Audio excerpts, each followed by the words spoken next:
Well, well, well. We will be doing just a couple of updates to some old art. It's kind of no plan for tonight. It's just kind of start the process and see where it goes. Anyway, hopefully this goes well, but we will see.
Hey, greetings there. How's it going?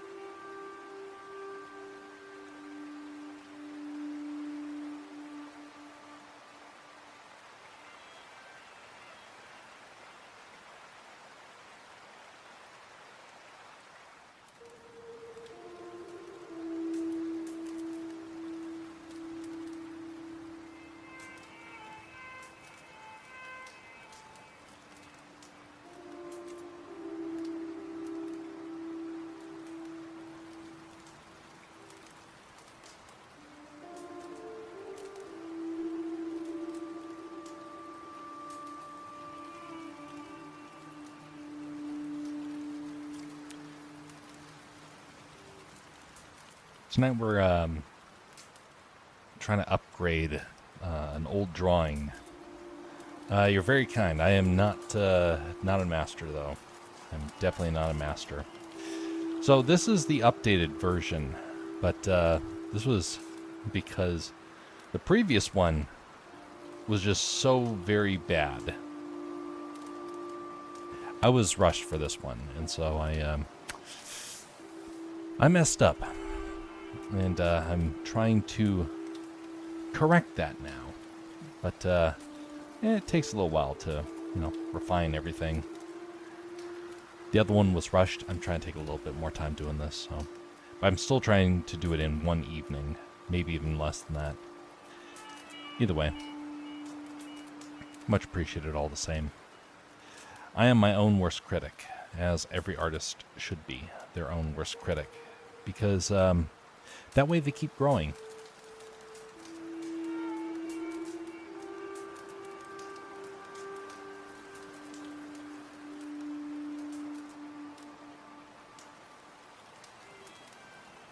This is for a D&D intro that I was commissioned to make. And this is the update to that intro. It's been going on for a year with Moonskull. Moonskull is, they've been around for a while now, and I've done quite a few of their intros. Not all of them. I've done probably the majority of them, though. I've kind of lost track because they have a lot of shows now that are going on. If I did have the majority, it's definitely disappeared this year.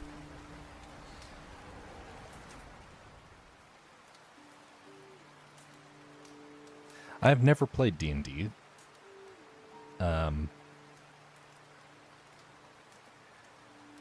But despite that, I keep doing artwork for it.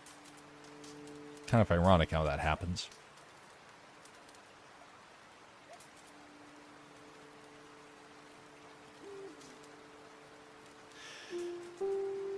One thing I am glad is that they keep investing in actual artists. And nowadays, there's a lot of people. They'll just rely upon the AI. They'll call it good at that. Thankfully, this group has made a intentional focus on having artists. And even though technically the AI could probably give them better stuff far faster, they still make that decision. And I appreciate it. This age of AI has just about driven me crazy with all of the nonsense that has been taking place. And a lot of artists I know who have lost their positions, or filmmakers that have lost lost the ability to actually earn a living, things like that. It's a weird time to be alive. The end of all sorts of art careers.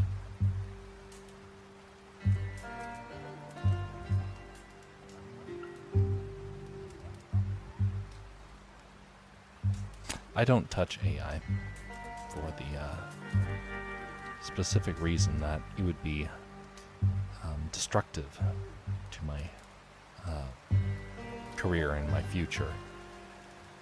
And I know a lot of people have bought into the AI stuff.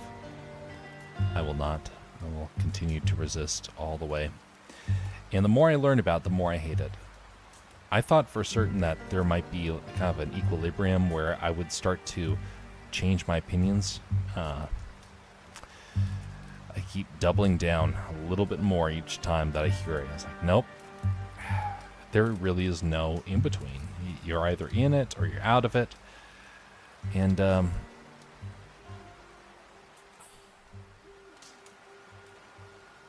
it just keeps threatening the industry as a whole. So I'd be foolish to invest into it, because that would require me to lose skill set in the process.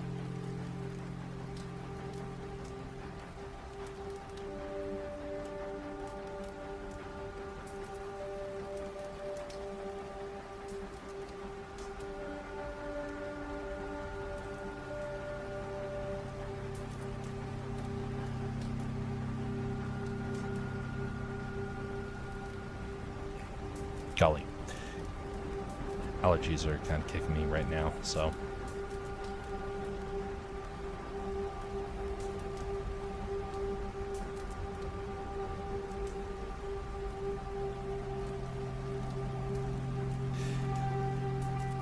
Anyway.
Well, this is definitely turning out a lot better than the previous one, but there's still a couple of weird things about his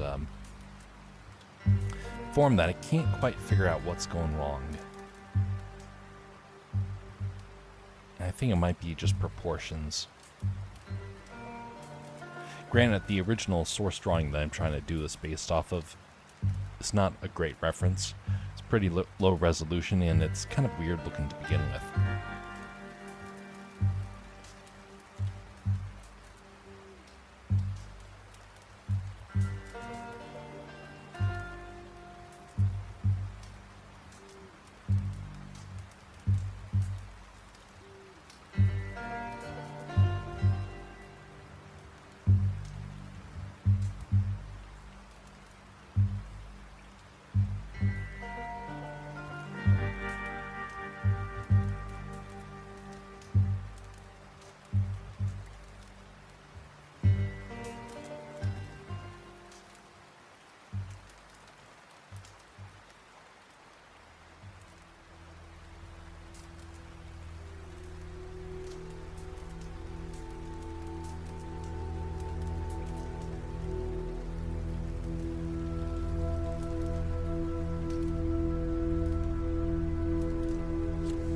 This next Saturday, we're going to be doing an all-day stream.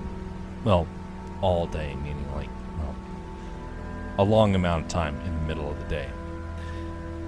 It'll be the first one we have done that's scheduled. The last one was not really scheduled, and this one will actually have some variety to it. And so I'm going to be posting about that here shortly. but it is going to be Saturday right now, unless something pretty big comes along and changes that.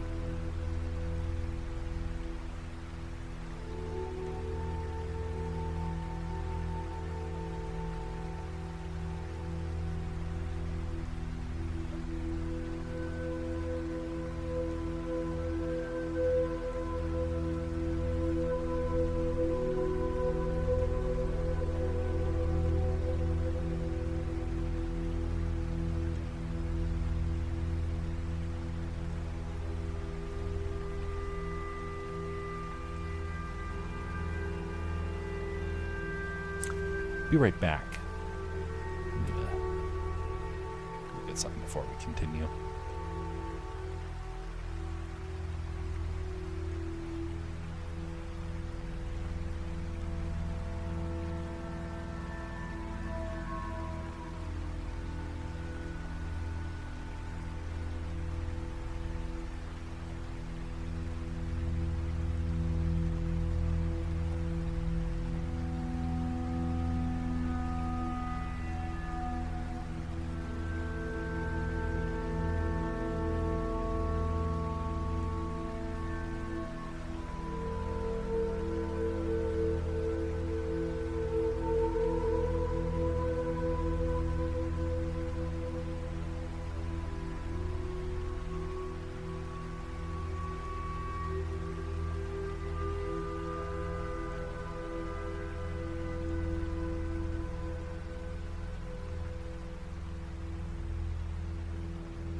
I gotta get myself another Costco chair. $20 for this Costco chair, and it is just a simple plastic one. It has withstood, it has stood for the last 3 years, or almost 3 years. A very good investment, honestly. $20 for 3 years compared to the $150 one that lasted me about the same amount of time, and more support, that is. Greetings, Jersey. How you doing?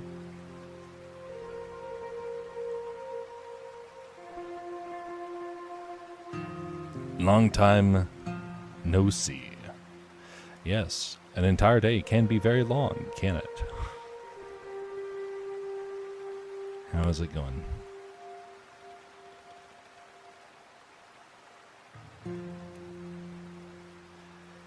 We're updating the drawing from last year.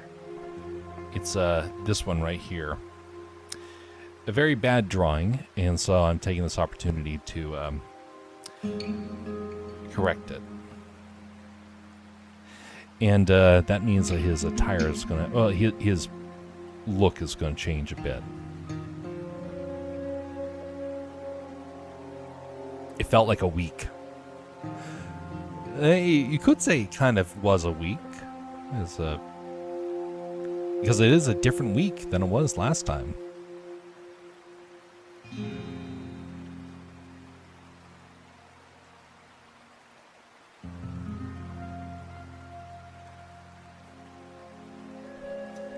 The last couple of months I've been skipping Mondays. Oh, I've been skipping Sundays, Mondays, Tuesdays, and sometimes Wednesdays for streaming.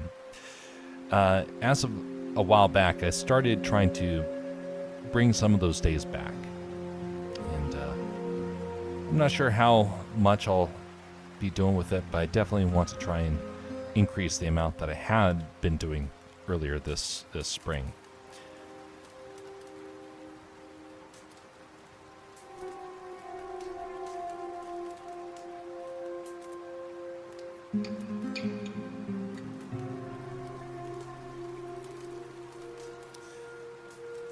Well, I almost finished the edits for the short story that's going to be coming out on the first week of September. And I'm not really sure what the second story is going to be. I'm still debating that part. I don't know if I should do another short story or just continue pressing on till Milo is finished. The Milo story is very compelling, and I feel very passionate about it, but it may need a little bit of time on the shelf so I can think about it and make sure that's all good to go.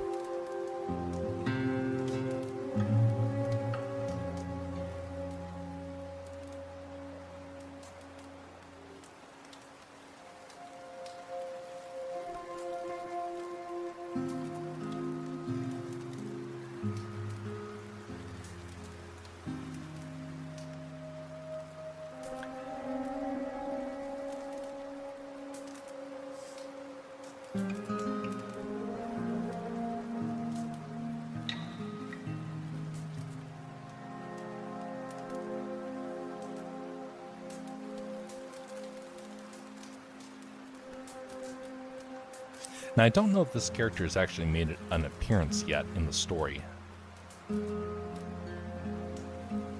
He is supposed to be in shadow, and I don't know if we can reveal him yet.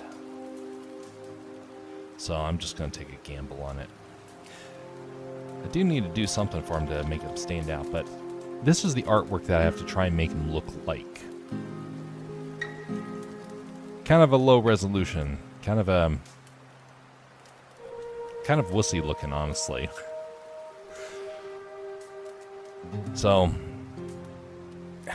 not a fan of that design.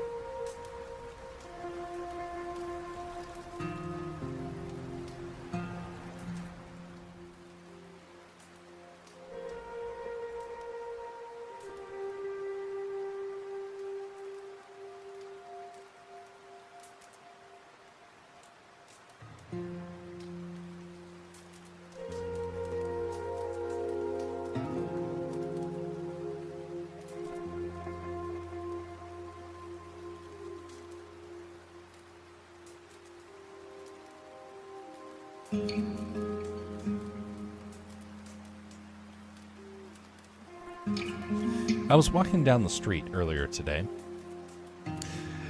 and I found a whole lot of trash. Trash galore.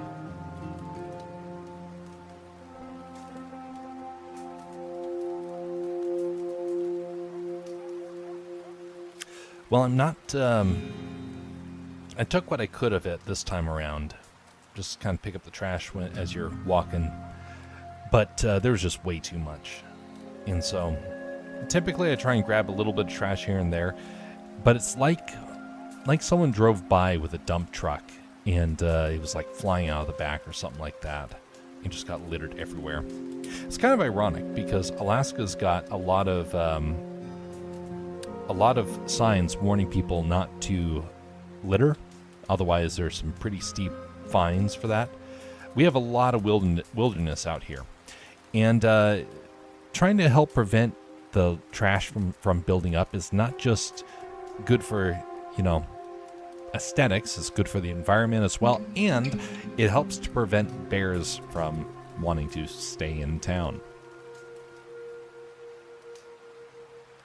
Because, if there's trash everywhere, then bears think, hey, there's the smell of food everywhere.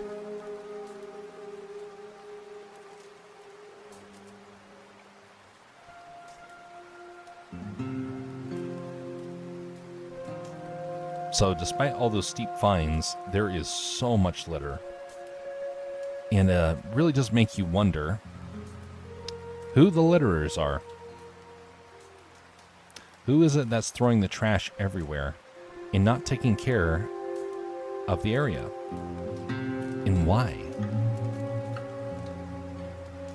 Like, what is the point of leaving trash everywhere? Because some of it is very specifically placed.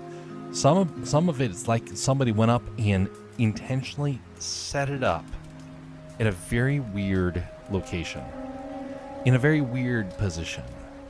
And it's like, yep, you're announcing to the world, you did it.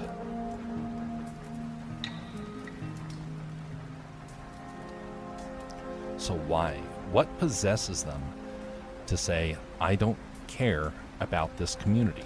I will litter and I don't care.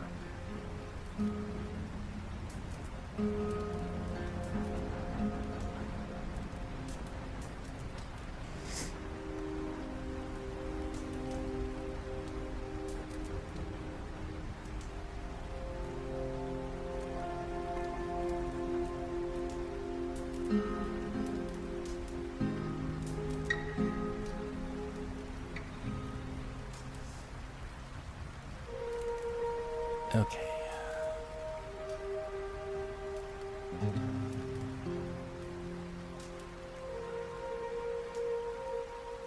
How about some other tweaks here?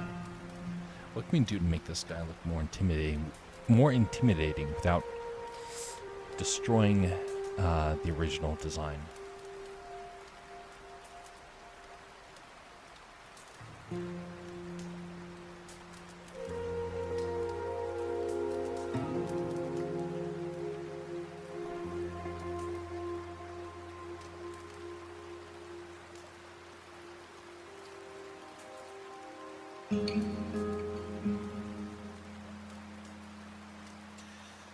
Alright, I'm just gonna start just throwing out some items here, see what it looks like. I heard mentioned beforehand, what if there was a mask? So let's see if there's a way to make a mask work without it interfering too much. I mean, that makes him look, well, yeah, it's gonna look way too strong of a deviation from the original character design. But what would it look like?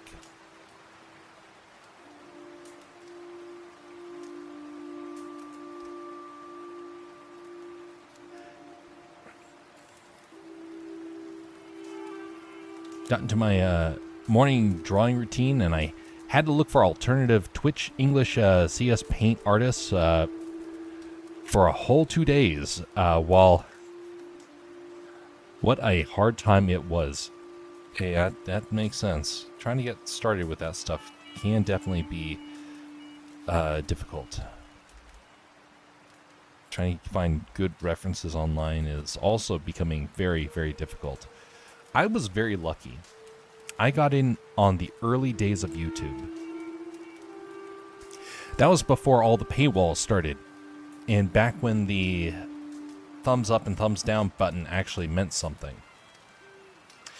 Because if it was a bad tutorial, people downvoted it.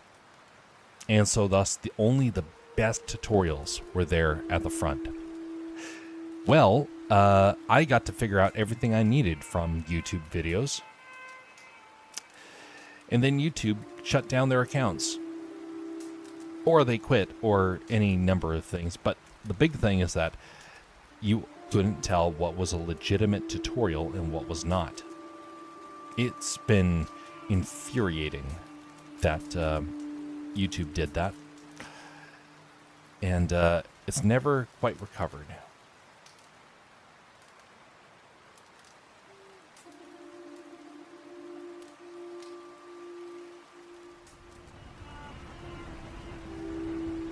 It's not going to work.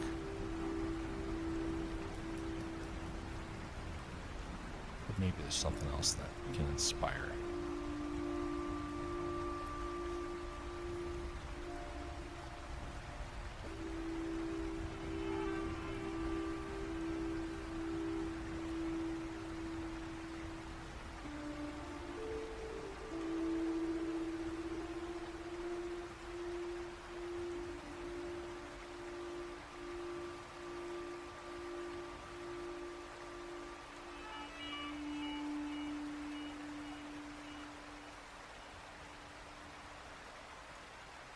Sort of comms device.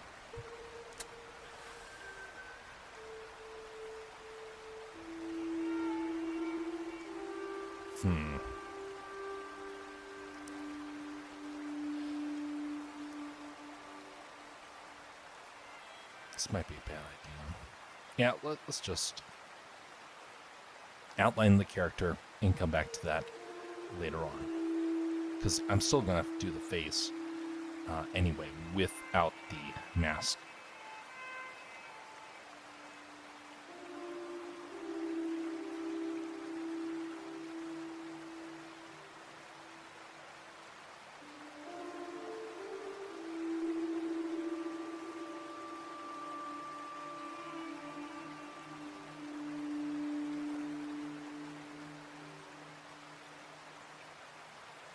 There was a tutorial that was super inspiring to me. And the guy made incredible time-lapse videos. He did not speak during it, but you learned all the painting techniques just by watching. I looked high and low for it, and lo and behold, he deleted it. Not only did he delete it, he got rid of his entire account, and even though he had one of the highest view rates of any of the early speed painters, one of the absolute highest, he got rid of everything. Why? Like, what was the purpose of doing all those videos for that many years and then just say, nope, that's it, delete? Only thing I can guess is that for that account in particular, YouTube must have shut it down because it was so successful that it was cutting out up-and-coming people. That's all I can guess.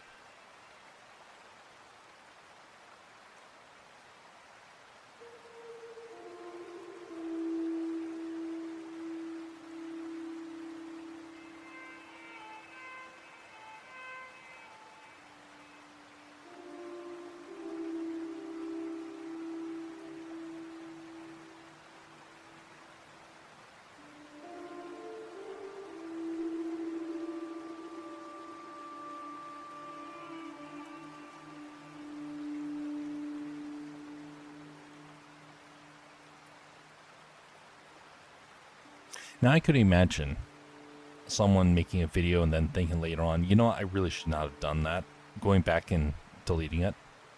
It makes sense. But when you had a video and you didn't talk at all in the entire thing, like, what was the purpose of that? An artist is supposed to share the stuff that they make. And it wasn't like it was inappropriate art either. It was kind of bland, you could say. But it was very inspiring just because of the techniques that used. Absolutely confusing to me.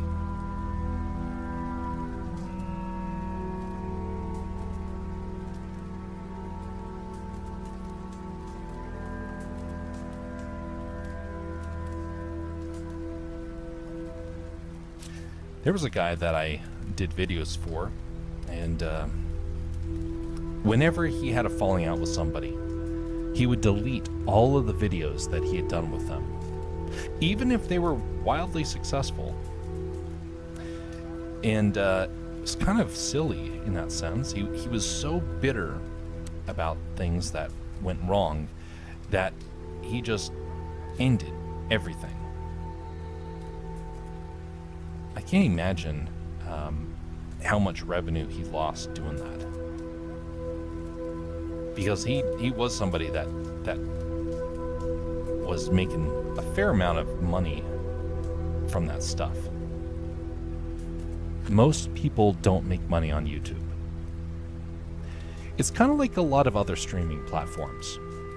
People in the top 5% make money. People in the top 2 or 3% make good money, and people in the top 1% make a fortune. YouTube is the steepest of curves that I can imagine. You make pennies on the hour, or like what I'm making, zero for that platform. And I make pennies for Twitch and also Rumble. Actually, I make this is actually very interesting. So let me mention this. Over this last year, the entire last year and a half, I have made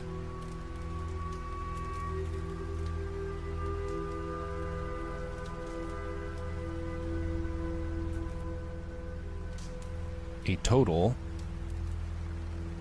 of, wait, what?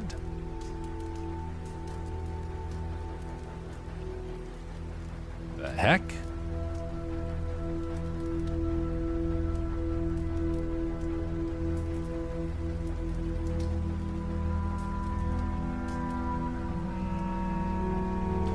Interesting.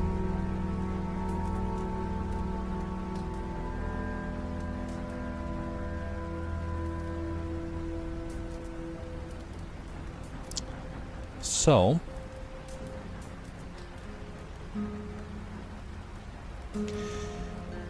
it would appear that there's something off.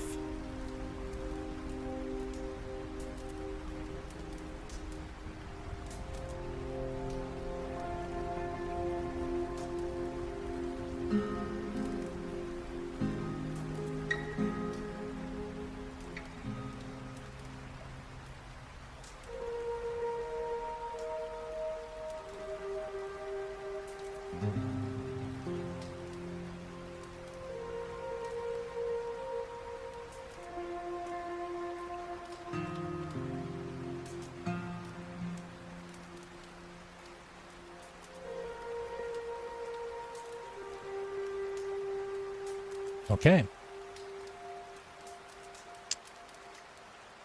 Great. Wonderful.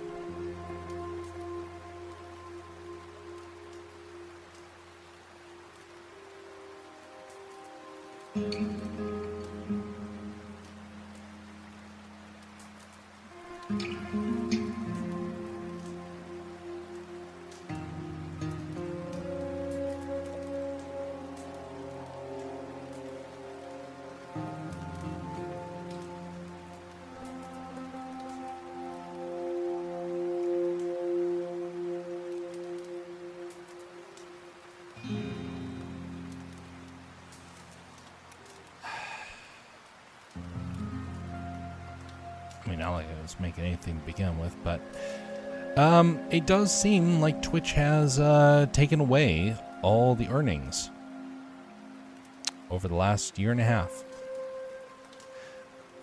Well, it goes to show you should make you should cash out when you can. Not like I made anything, but it is kind of funny. I had like $40 in there, built up over a year and a half. It was about a penny per stream for most times. The majority of it came from the subs and cheers that happened more towards the start of that. So in other words, I'm not making anything. Fancy that. Oh, wait. Here we go. It says that I have a total of 33 cents. So they did take it. Interesting. 33 cents. Over a year and a half.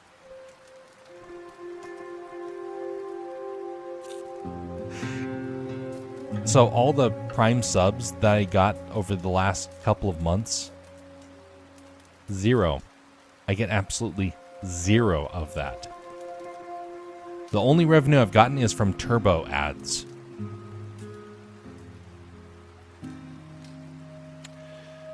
Thanks, Twitch. Not like I needed any more reason to hate your ads all the same, but isn't that interesting how that happens?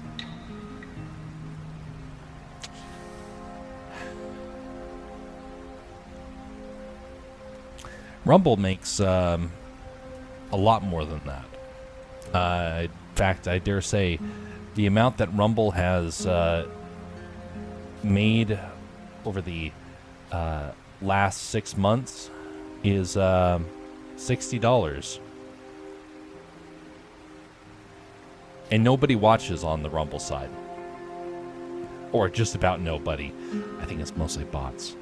But anyway, it is kind of ironic how that happens. The Rumble side, which has no audience, pays out. The Twitch side that does have an audience doesn't. You can see very quickly how the streaming world is collapsing, and there's a reason why a lot of people have jumped ship, because a lot of them were in there for the money rather than for the impact, rather than for the purpose or the opportunities that were outside making just, casual revenue.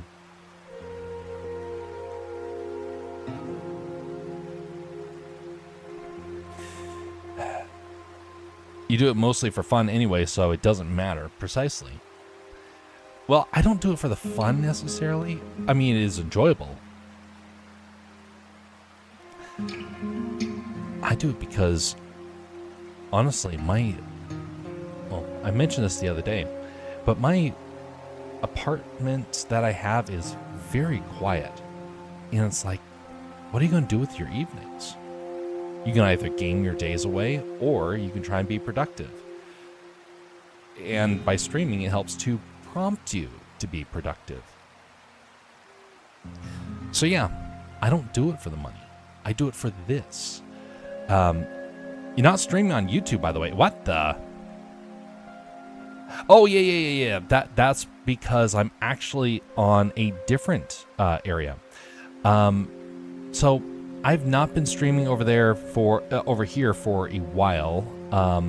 Mostly because I forgot that I changed the settings around here.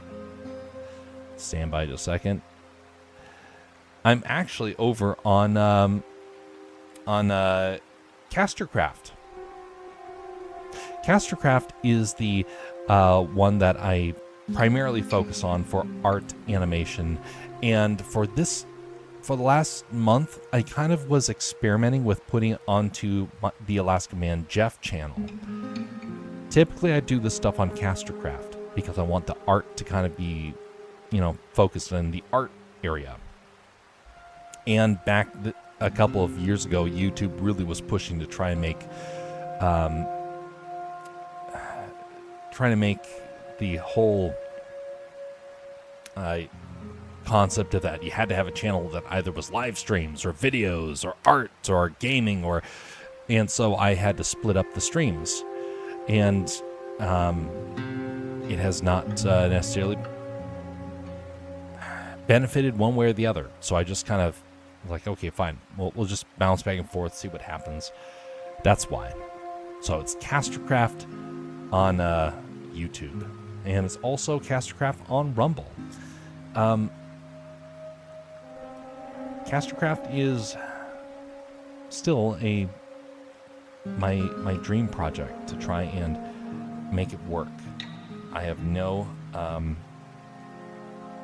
confidence necessarily that it's guaranteed to work. I want it to work, but I'm not going to pretend like it's guaranteed.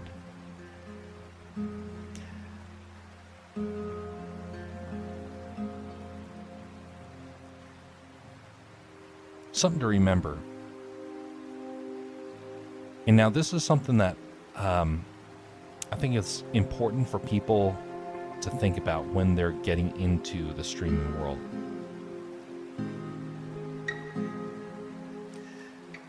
Most channels are guaranteed to fail. Now, I have to state that because I know some people that threw everything away. Jobs, homes, community, all to get into streaming.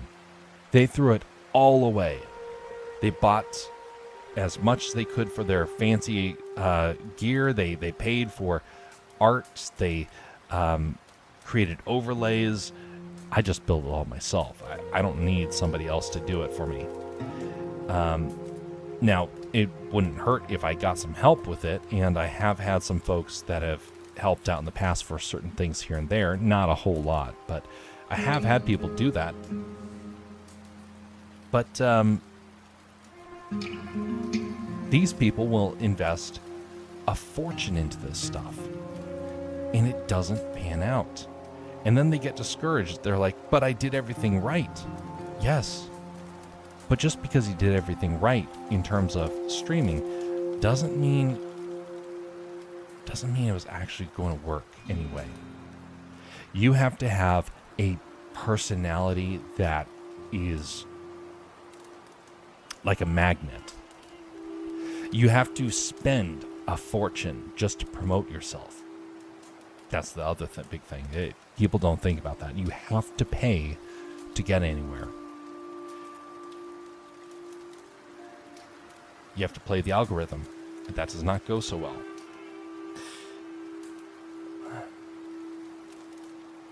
So one guy lost a high-paying job, and he actually owned his own business. He lost a community and family, and it destroyed his marriage. He's one of many that I know that are in that sort of camp. Vanity is destructive.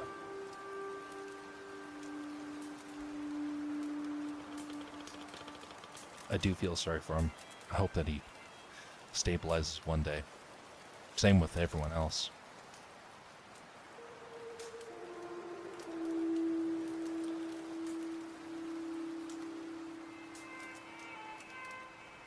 Where's the tool that I'm looking for?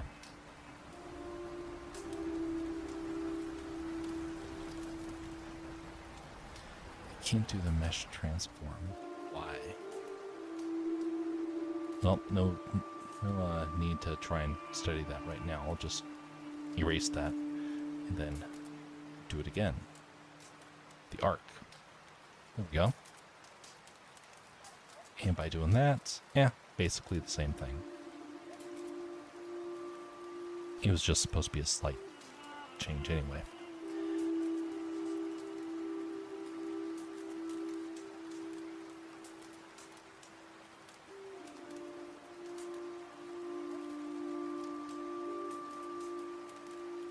Maybe you could try VTubing. I feel like most streamers here are like that.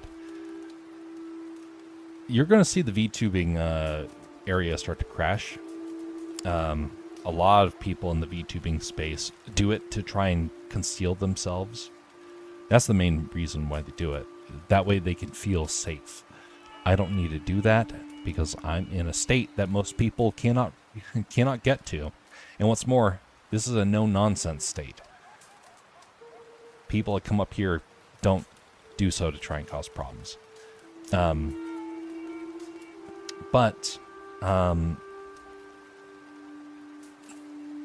I know some VTubers that are starting to realize that the revenue is dried up, and they're getting frustrated. Again, a lot of them were doing it for the revenue, because to do like a proper VTuber, it takes a lot of money, actually.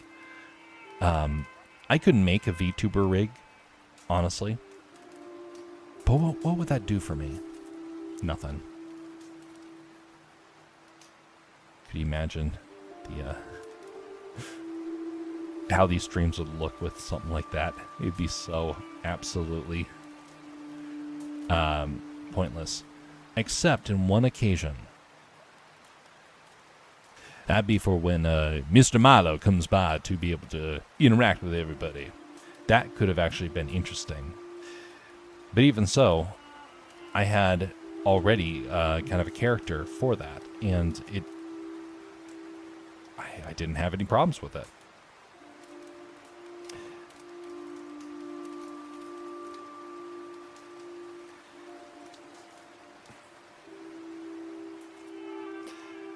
You will probably see, though, in the next few months, a lot of a lot of the VTubers starting to jump ship. Rig, as in model, as in a model that you need some special items for it to work. I thought it was only a camera filter.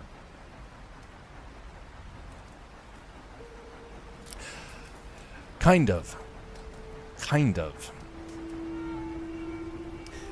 There is, so I actually made one a couple of years back. It was early on, back when VTubing was just starting to come around. And I got it for a very different purpose. I wanted to use it for animation because there was actually some good potential with it. And there still is. Some people do use it, and it is a bit cheap looking. So I never did it. But I got the rig working, a very simple rig, and I attached it to the camera, and I thought, this is silly, this is stupid. So I never actually developed it. What you have to do for a VTuber rig is one of two things. One, you have to create a 2D drawing rig, which is very expensive to try and figure out all the stuff around it, or you can use just a very, very standard sort of setup. The other way is to create an actual 3D rig, and that one can get pretty elaborate very fast, and it can get expensive. Incredibly expensive. There are some VTubers, they will spend thousands of dollars for their rig because it's custom built. See, it is a filter, but it's a filter from the camera. The camera is trying to figure out where the points are on your face or on your body, and then trying to map that to the rig that you create on the computer. It's very labor intensive, very little payout. You have to be, you have to create, like, let's say, for example, you want your character to be able to pick up a cup whenever you're going to take a drink. You have to create the model that you're going to be having the character drink from. You have to change the hand so that it can grip it. You have to be able to have it line up, and then you have to be able to have any sort of special effects that are going to go along with it.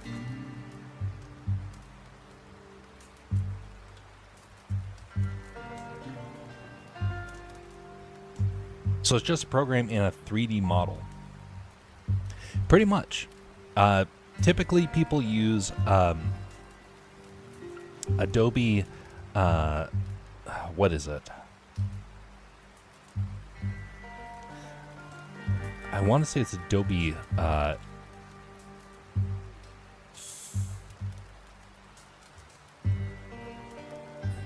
Fire? No, it's not that.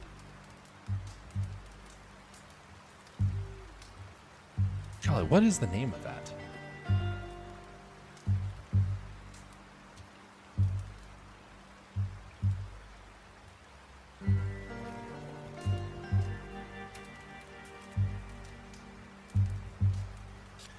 It is Adobe. And this is, by the way, the affordable one. Character Animator. That's it. Character Animator. I did learn how to use it, how to use this system. Here's an example of what the system looks like. So you basically have this pulled up in another screen, and you're able to change different effects with your mouse while you're doing it. And sometimes things start to break, and that's why it takes so much time to perfect. You basically set up either as a Photoshop file or as a 3D model. And the Photoshop file is a bit easier to get started with, but man, it is a real challenge.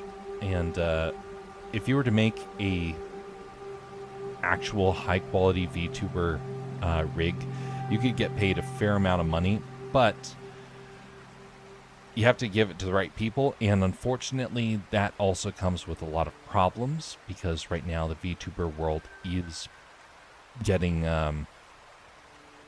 I think is about ready to crash. There's some signs that kind of point towards that. And a lot of it has to do with authenticity.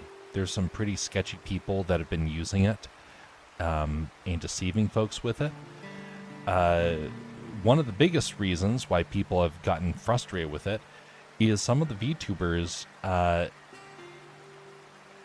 people assume that they're one type of person, and then when they see them in real life, they're discouraged, and sometimes the filter will cut out and it causes people to get frustrated, but it also creates a lot of potential for people to be scammed, and that's something that I don't know if people are actually going to be up in arms about, but I do know that there are some telltale signs that the whole industry is on shaky ground.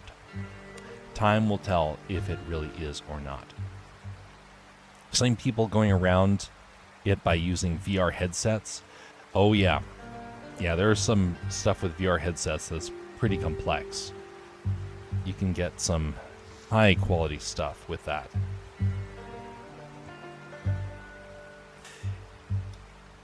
One of the biggest problems, though, is just the authenticity part. I mean, if you are, it may seem nice to begin with, but it gets, the fakeness eventually catches up with you. There was a movie. Was it no? It was a TV show a couple of years back when I was in my teenage years. I forget the name of it, but in the story, there was a character who was playing video games, and in the process of playing video games, got lost in the video game. It's a smaller production, but the story was really well done. The kid gets lost in the video game and kind of loses track of reality. And that kind of stuck with me, because for the first time I actually understood that you could lose sight of what was real and what was not. And if you are stuck in an online space and everything starts to take on the virtual reality aspect to it, the real world stops holding anything special for you. And it starts getting depressing. We need the real world. We've been placed in the real world for a reason, and we can't just neglect that part. So I don't think it's a very good thing to lean too much into that stuff. You can dabble in it, but leaning into it can be a problem.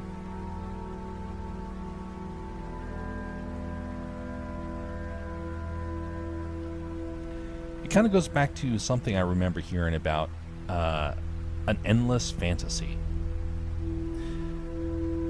Now, this concept goes back many years, but it's more recently taken on a different aspect because of all the different things happening with VR and AI. A world of fantasy. What is reality? Is reality something that you can feel, touch, interact with? Or is reality whatever you imagine to be a reality? That's a very important question that our modern day has been struggling with. And some folks have come to realize that there is this problem of the endless fantasy. That was the first time I heard about it. And as it goes, the idea is that you become so lost in the world of make-believe that you stop to see reality as even being real, to the point of where you start becoming cold to other people. I've met people like that. People that start to treat folks in the real world almost like they're NPCs. And then they hurt people. And then they laugh about it because they're like, to them, it was all about almost like a sport to them. Someone did that to me. And then I suddenly understood that that stuff is indeed real.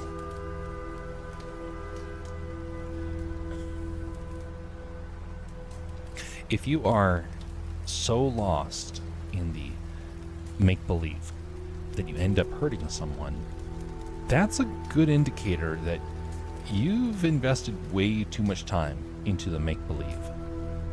And it doesn't matter what it is. It could be VTubing, it could be streaming, it could be video games, it could be movies, it could be books. But when the endless fantasy takes over and you start to treat people in the real world less, it starts to become a problem to everyone, especially yourself.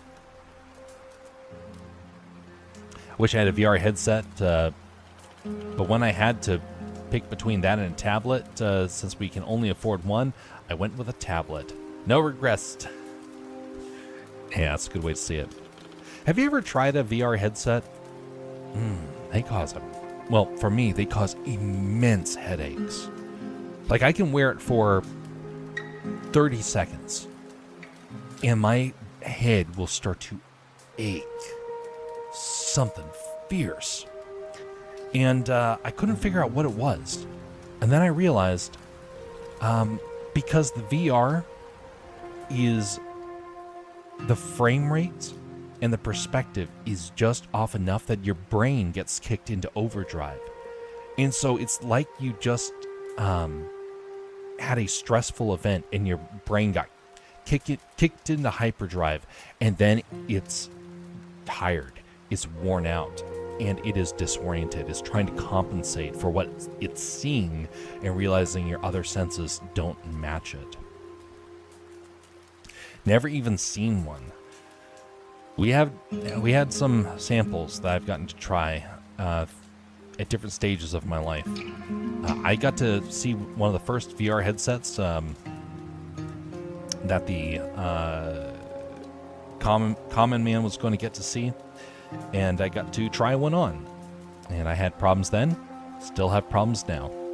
Thankfully, I don't have to interact with them.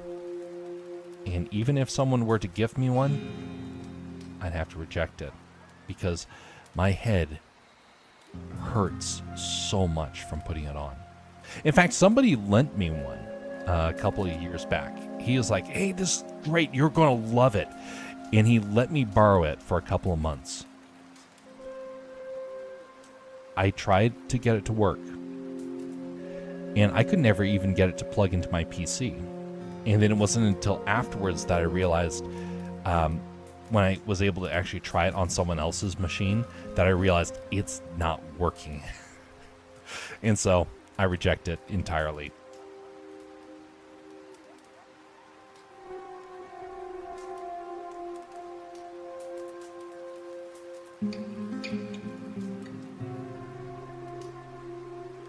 There are no games for it anyway. I feel it would be super exciting for the first few hours, and I would get bored really quick after that. So they are trying to correct that, but here's the problem. The industry overhyped it. They oversold it. Because to them, it's all about the sales. It's not about actually providing a legit service. People that are creating with it can't afford the price tag. First problem. Second problem, the games that you can do with it are actually not as sophisticated as people would like to think. Sure, you can interact with an environment. Sure.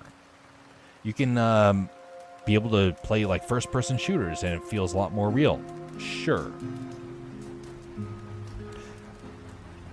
Besides that, there's not a whole lot. And it's so buggy. One day they will get it fixed. And I kind of worry about that.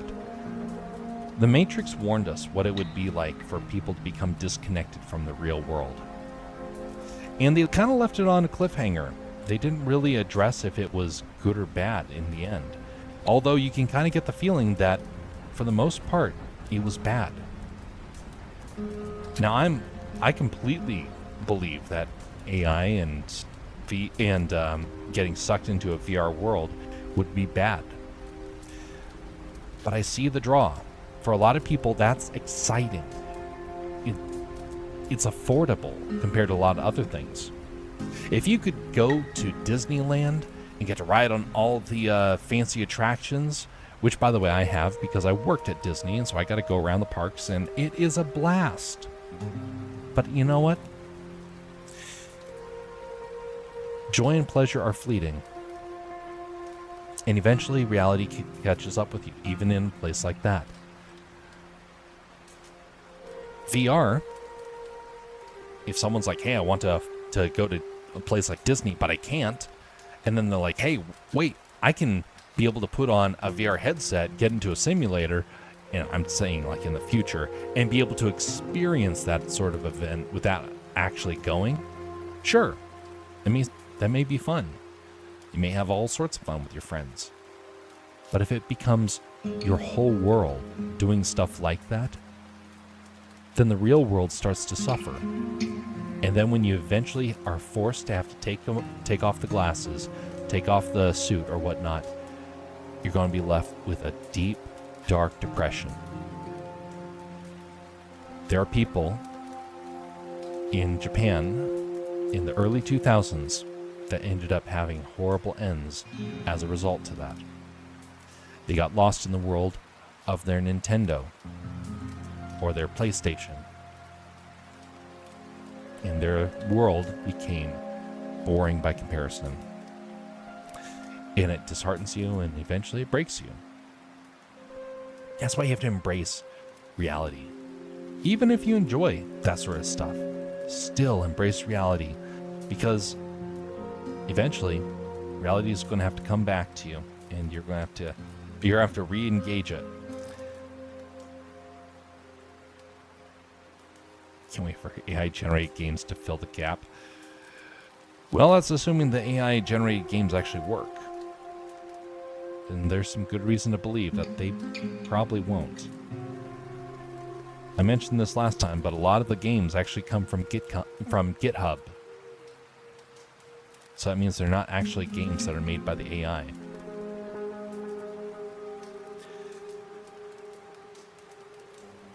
But we'll have to see. We'll have to see what comes of it. I'm more inclined to think that the future of game development is going to be a series of code catalogs that are going to be drag and drop elements. Let me explain this. So, in a game, you have your character. No, just a second. Let me get a different brush for this. You have your character, okay? Wonderful. Your character is loaded into the game. And you know what he does when you try and play it? Absolutely nothing. Because you haven't coded the ability to go in any particular directions. I have coded games, practiced it. I've not been very successful. This problem is ridiculous. We have figured out how to move characters for decades, and for whatever reason, you always have to start from ground zero. Oh, sure, they have a couple of different resources to help make it a little bit faster, but this thing is always confusing, and it's always going to be different. At this point, it shouldn't be. But they have to keep changing it because the game code keeps changing. There's an update. There's a change to the game engine. By the way, I tried coding stuff for Fortnite as well. And the problem with the Fortnite Unreal Engine is that they kept changing things. So things would break every time they would update it. And I just had to give up after that. It's like, it made me so frustrated. You'd be trying to figure stuff out and something would break one time and then something else would break another. They are getting close, though. They're getting very close to figuring out how to actually create these reusable elements. But they're not there yet. That's something that will revolutionize the industry. and it will cause a lot of companies to make a huge profit, and I think even bigger profit than a lot of, well, a lot of other developments. Maybe not as much as AI, because AI gives them the ability to have interactable characters. And after seeing what they did with Darth Vader, I can understand why people are so hyped about stuff like that. But it's also dangerous, because then you start to view the AI as a living creature. Well, not really, but some people are wanting to view it as a real creature, and so that's not going to help the matter.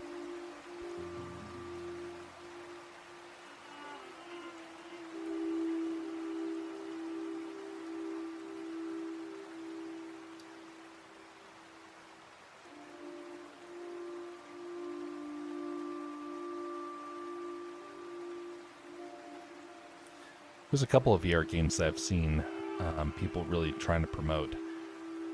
And they're there for a short time, and then they disappear.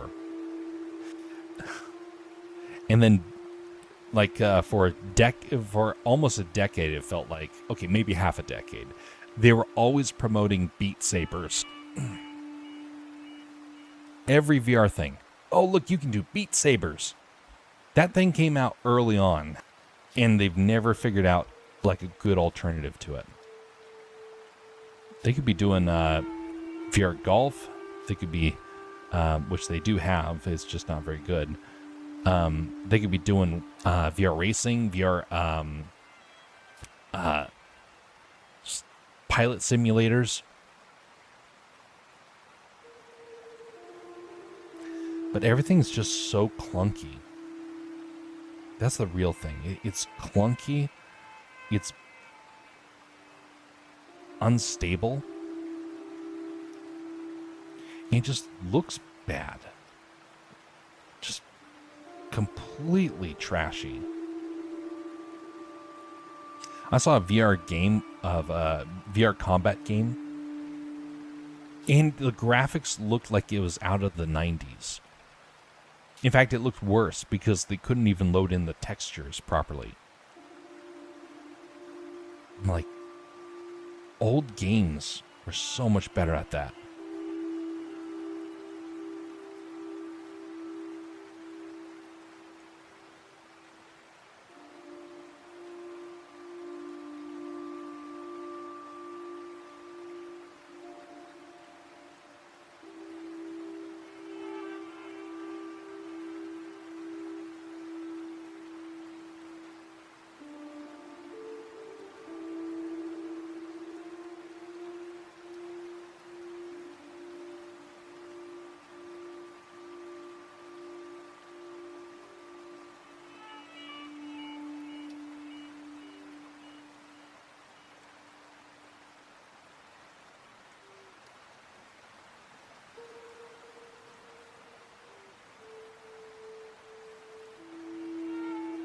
That's why I decided to go with the tablet, as there is so much, not much you can do with VR.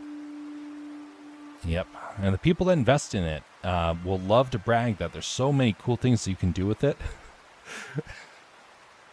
And then you'll never see them actually using it to do those things. Oh, look, you can watch a movie anywhere you go. Yeah, there's a lot of problems that goes with that. So, besides, why not just get a television? Oh, but this one feels more immersive. Right. It's more immersive, so it's worth the huge price tag with it. That would make me go broke immediately if I tried to get stuff like that.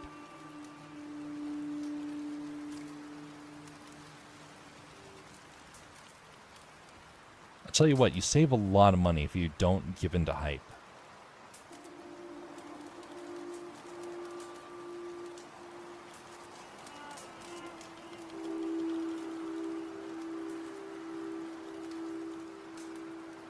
One of the things I hate about online spaces is the false hype that people will try and build up. It's one of the reasons why I'm kind of about as down to earth as you can get for these sorts of streams. I'm very calm about it, because it makes absolutely no difference. There's no benefit if you try and build up false hype. Now, I've been a part of streams where people do try and build up that false hype, and they just look horrible and trivial. And one of the things that is the most common saying to try and build up this false hype is, "Let's go!" And then people will start shouting out in chat. People will scream at the top of their lungs on stream. Like, yeah, come on, chat, let's go. Oh, man, look at all those donations. Yeah, let's go. Things like that. And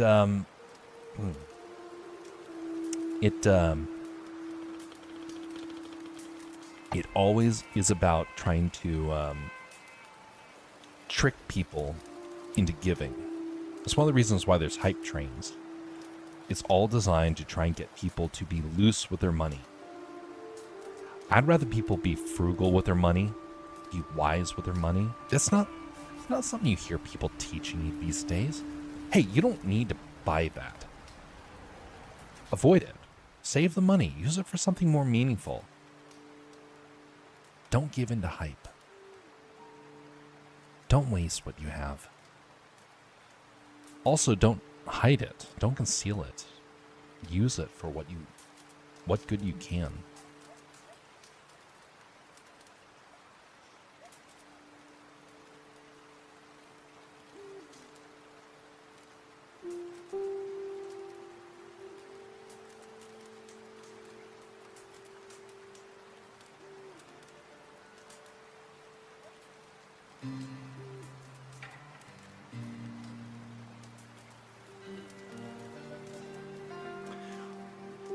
Which AI you like talking to the most? I don't talk to any of them. In fact, I've not talked to one of them ever. I've used the image AI before, but I've not used a chat AI, other than the one that was forced upon me by a company when I was trying to get a hold of the customer service, and the AI failed. I think they were using ChatGPT. But yeah, I avoid them all.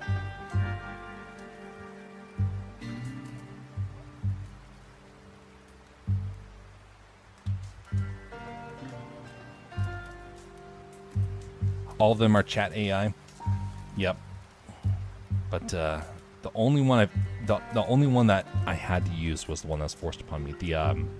The one that the company was like, "Hey, talk to this instead of our customer service." That thing knew nothing.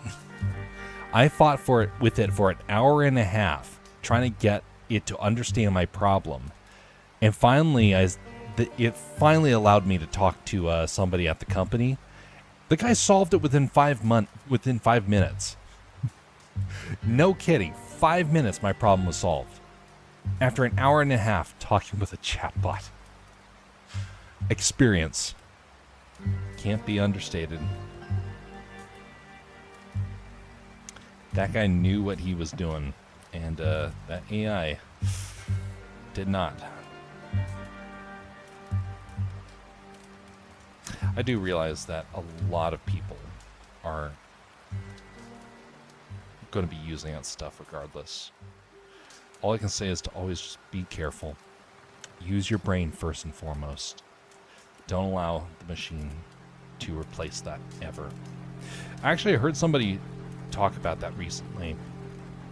They were mentioning about how there are some people that have already surrendered like their basic reasoning to it, to the point of where they freeze up. And that's not healthy. From my experience, DeepSeek is the best with math, and there is less censorship. Well,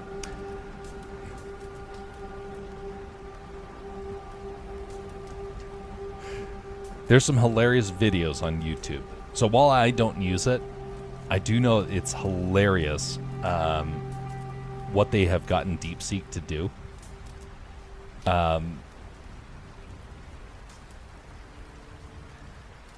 When you refer to censorship, the censorship that it has is very specific. So, if it has to do about China, you can bet it's censoring something.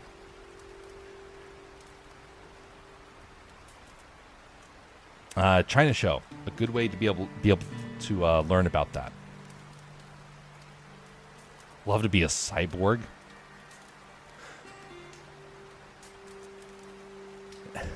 Oh yeah, I've noticed that.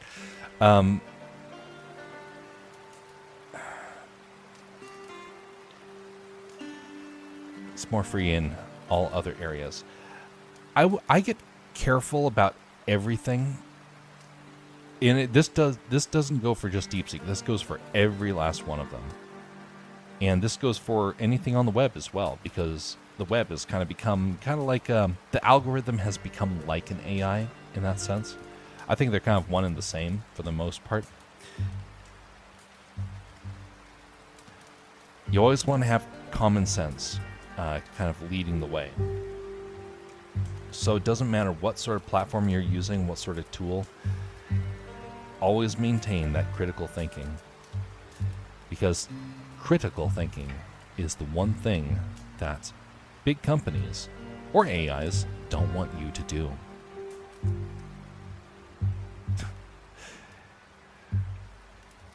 Yeah, they're all in a very interesting struggle for supremacy. And I will remain blissfully ignorant of all their dealings. Well, correction, I'm not blissfully ignorant. I'm actually very sober-minded about it because I know the potential for it to go wrong. I actually know some people that are in the industry, like trying to develop it, and every one of them is deeply concerned. Every one of them is like, yeah, I think we've crossed a line. We can no longer develop this in good conscience. So there's a story I got to hear about the creation of the nuclear bombs. And the people that were making it had all the good intentions for making it. They're like, hey, we're almost at the cutting edge of getting this chemical reaction to begin. We got the structure figured out. Oh, this is going to change humanity for the better. It will be an endless supply of energy. It will transform the way we do everything. It will change how we travel. It will change the way that we think of the future. And then they looked at the paper. And according to one of the people that I heard the story of, he looked at the paper and saw that 2 Japanese cities had been wiped off the face of the map. And he said at that moment, his stomach turned, and he suddenly regretted everything that he had made. Regret for something you're developing is always going to happen. Was it Eli Whitney or something like that? Creator of the cotton gin. He made the cotton gin, and I don't remember who that person is. Let me get the name correct though.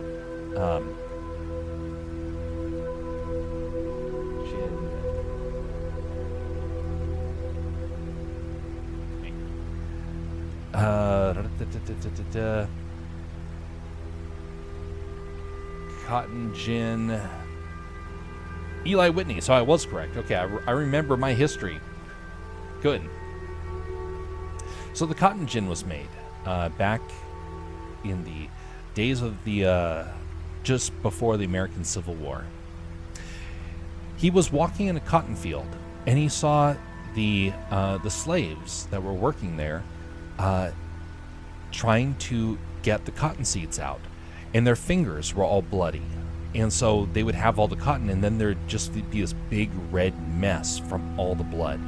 And he looked at him and thought, I feel very sorry for these people. They're bleeding, and I can't make the owners stop making them do this.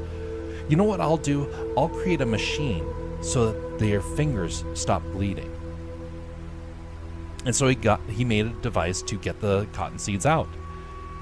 Well, then the slave masters are like, hey, now we can make more cotton. And so then they made their slaves working harder because the cotton gin existed. And suddenly Eli Whitney went from being, yes, I'm going to help protect them, to suddenly, dang, I've just made their life worse. Creators will always have regret for what they've made, especially when people of evil intent get their hands on it.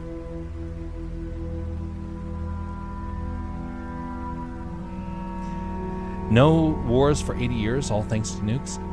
Kind of. The US has not been so lucky. We lost a ton of people in Korea, in Vietnam, and the wars on terror. And so the warfare changed. There have still been wars, and in fact, there's a war happening in Africa that only recently started to come to a close. They've been fighting for a long time, and America's been like completely unaware that it's been happening. So yeah, nukes help to prevent conflict, but at what cost? That's the real question. That being said, I say that because there's always unintended consequences. Both the developer of the cotton gin and the person that was in charge of the nukes, both of them had regret. A regret that they didn't expect. What sort of regret will we have for the roles that we play? What sort of regret will the AI developers have for what they're doing? All these things have consequences, and we don't know that consequence until it's too late. And then we try and correct. After nukes, we realize, dang, we can't have this in the hands of the public. And so it never became widespread. We never got personal nukes. And there's a lot of regulations around the development of stuff for it because we know how dangerous it is. Between big countries.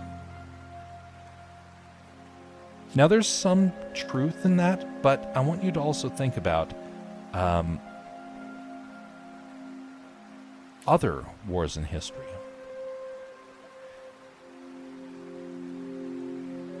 Wars don't rekindle unless the people who have seen the horrors of war share their story. The Napoleonic Wars were devastating. You could say it was like it was like an early pre-World War. It happened all over the globe, and it was severe. The casualties from the Napoleonic Wars reshaped history. Now, between Napoleonic Wars and World War I was quite a lot of time. In fact, I dare say about 80 years. You know what else lasts 80 years? That's about the extent that the oldest veterans are going to live.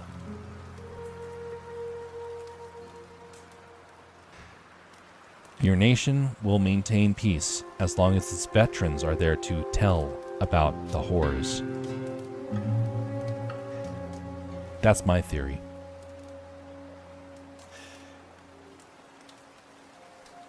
You know what's missing right now from a lot of conversations about conflicts around the globe? People of reason who can testify to what sort of terrors will be unleashed.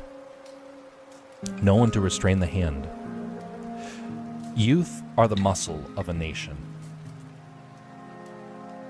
The old are supposed to be the conscience of the nation. If the old don't remember the dangers, they will blindly go down a path of conflict. Makes me wonder for the next few years what's going to happen.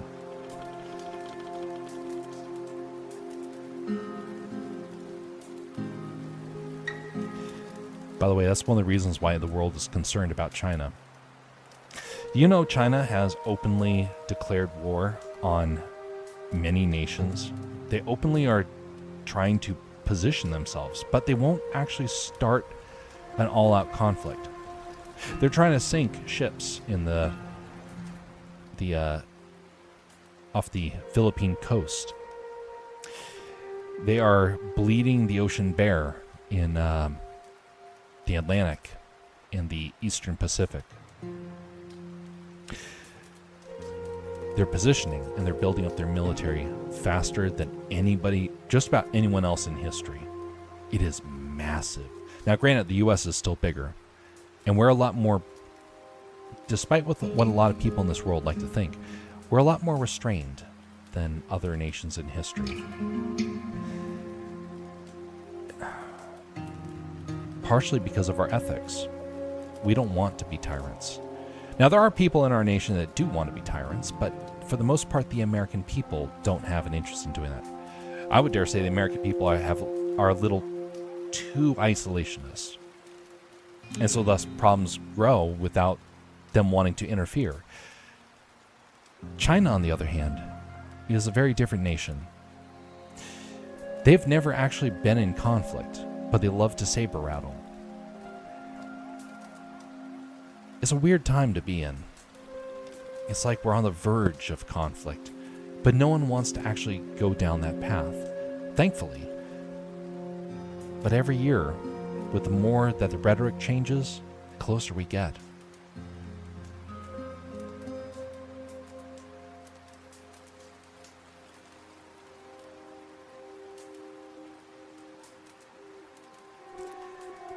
Yeah, I won't disagree. There's some concerning things.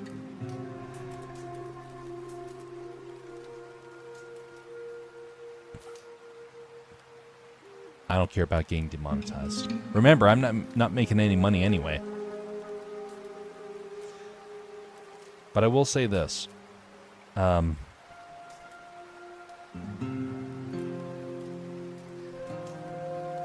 Blessed are the peacemakers. You know, there is always time for conflict. It takes two people to fight, but it takes one to kill. I grew up with an understanding of military tactics, of the need for the military, and throughout history, the risks that we have. All the warning signs that I remember hearing growing up, I'm seeing them come to pass in the last couple of years. Not necessarily just recently either. The last 15 years, I've seen them slowly growing. It is concerning. I'm not liking what the future is looking like. It's hard to be able to help be a voice of reason in an age where reason is becoming harder and harder to deal with. I won't go into all the details of what's happening here in the US because most of the world's fairly aware, but there's some very troubling trends in our culture. So, something to remember, our culture is where conflicts actually begin. It doesn't begin with politicians. It doesn't begin with trade. It begins first in our culture. Either in our culture or in someone else's culture.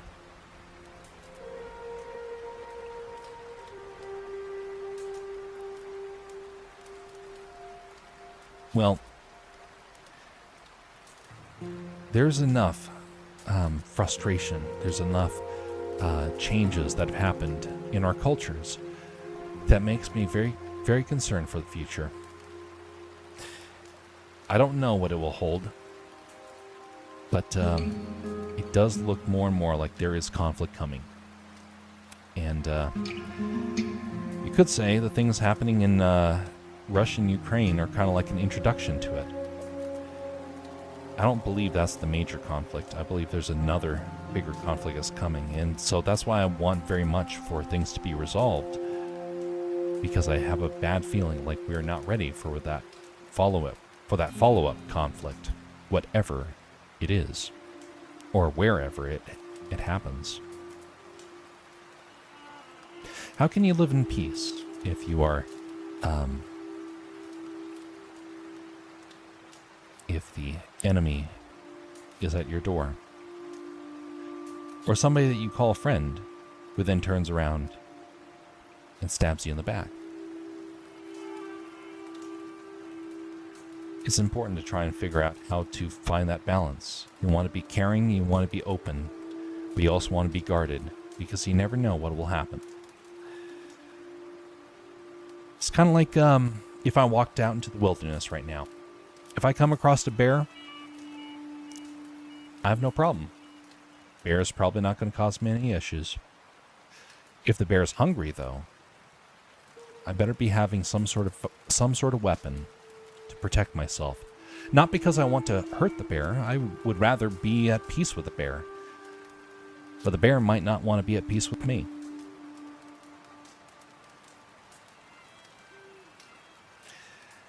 And so I may be walking down that path, and I see the exact same bear that I've seen for days, weeks, months. And then one day, something turns. And then you better be ready for when that happens.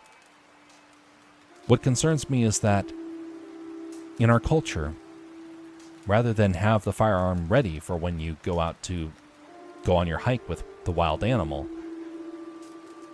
people are like, oh, well, we don't have to worry about the wild animal. I can leave this here. I'm not going to go out with anything. You know what? We're perfectly fine. The bear knows me. I know the bear. I'm safe. And then it turns out the bear is actually starving because it was a bad winter. And then you wish that you had that thing that you put down. That's kind of the problem of conflict. That's kind of what it happens throughout history. Every single time. Someone gets too comfortable. Or someone gets too aggressive.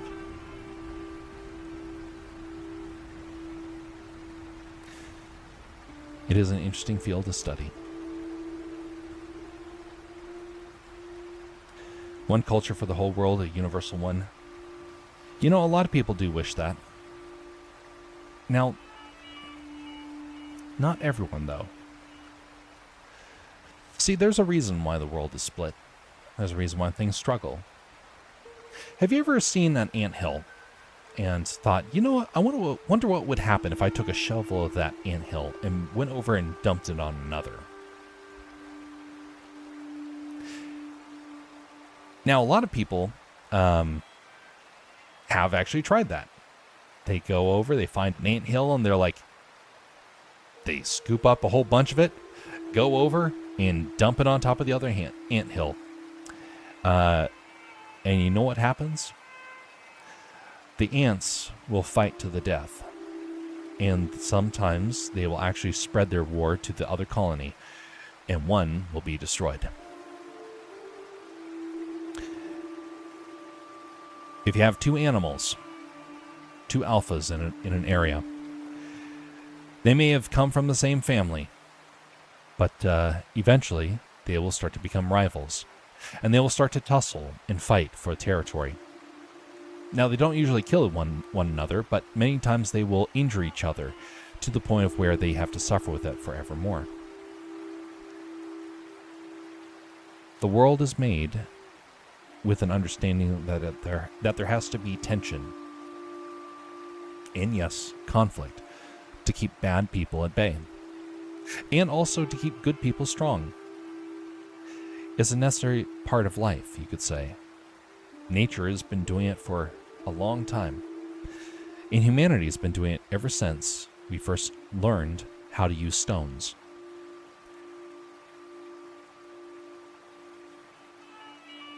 You can't change nature. You have to change the heart first before you can try and change nature. A one-world government is the dream of many people. Now, there's some people, though, that are deeply concerned because that's where tyranny can easily come from. If one nation becomes a tyranny, there's an escape. But if everyone's under the same nation, there is no escape. There's no one to try and come to the rescue. You're trapped, and the walls will close in. By the way, do you know there is actually a prophecy in the Bible that mentions about this? That one day there will be a person that rises and will unify the whole world under one government. He will be trying to imitate Christ. He will be called Antichrist. He will be successful for a very short time. He will unify the world, and then he will bring horrors upon the world. It will start off as peace, but it will devolve into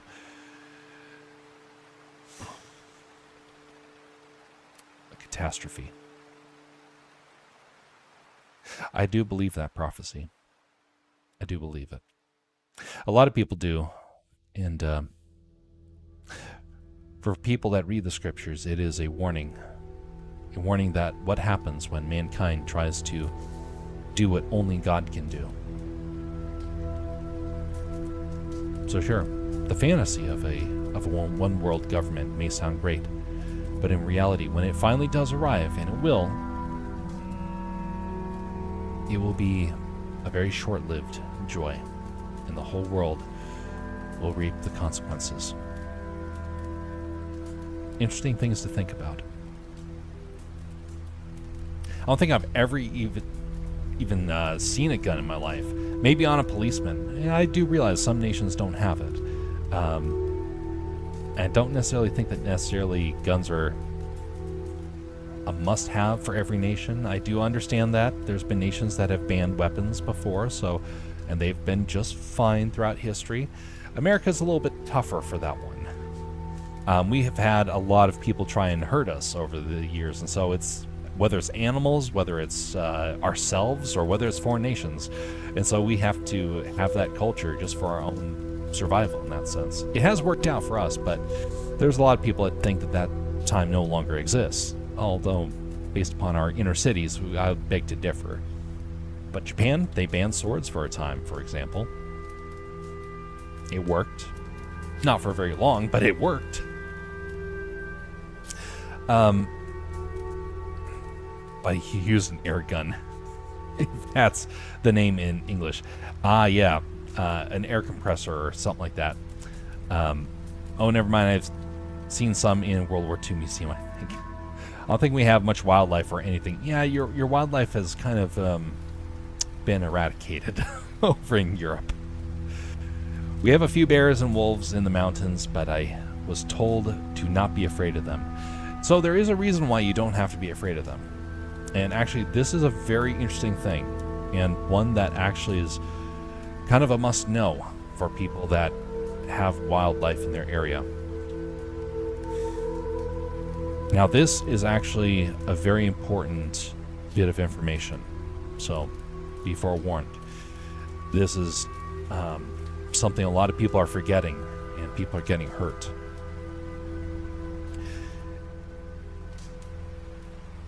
The wildlife used to be savage, and we're talking wildly savage.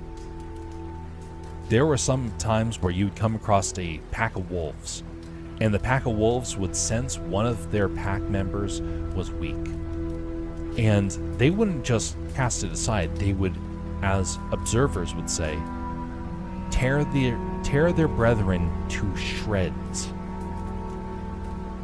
devouring the creature in moments. It was something that I have no even the faintest inkling of being able to imagine. I can't imagine wolves acting like that. It doesn't make sense. Well, wolves also were known to tear into people. Now, that has not happened for a long time, and so thus a lot of people believe, including our researchers and scientists, that's not possible. Animals are not going to do that. They're too scared of people. They see people and they know they're not naturally of the woods, and so thus they get concerned and they flee from you. Sure, precisely. You know why they're afraid. A couple of centuries ago, they became very familiar with a certain odor in their world. The smell of man many times came with the smell of gunpowder. They learned the danger of man, and they fled. A lot of them changed their personalities too. Mankind was now so dangerous that they would rather try and roll over and try and be as benign as possible. In Soviet Russia, as the legend goes, right after the revolution,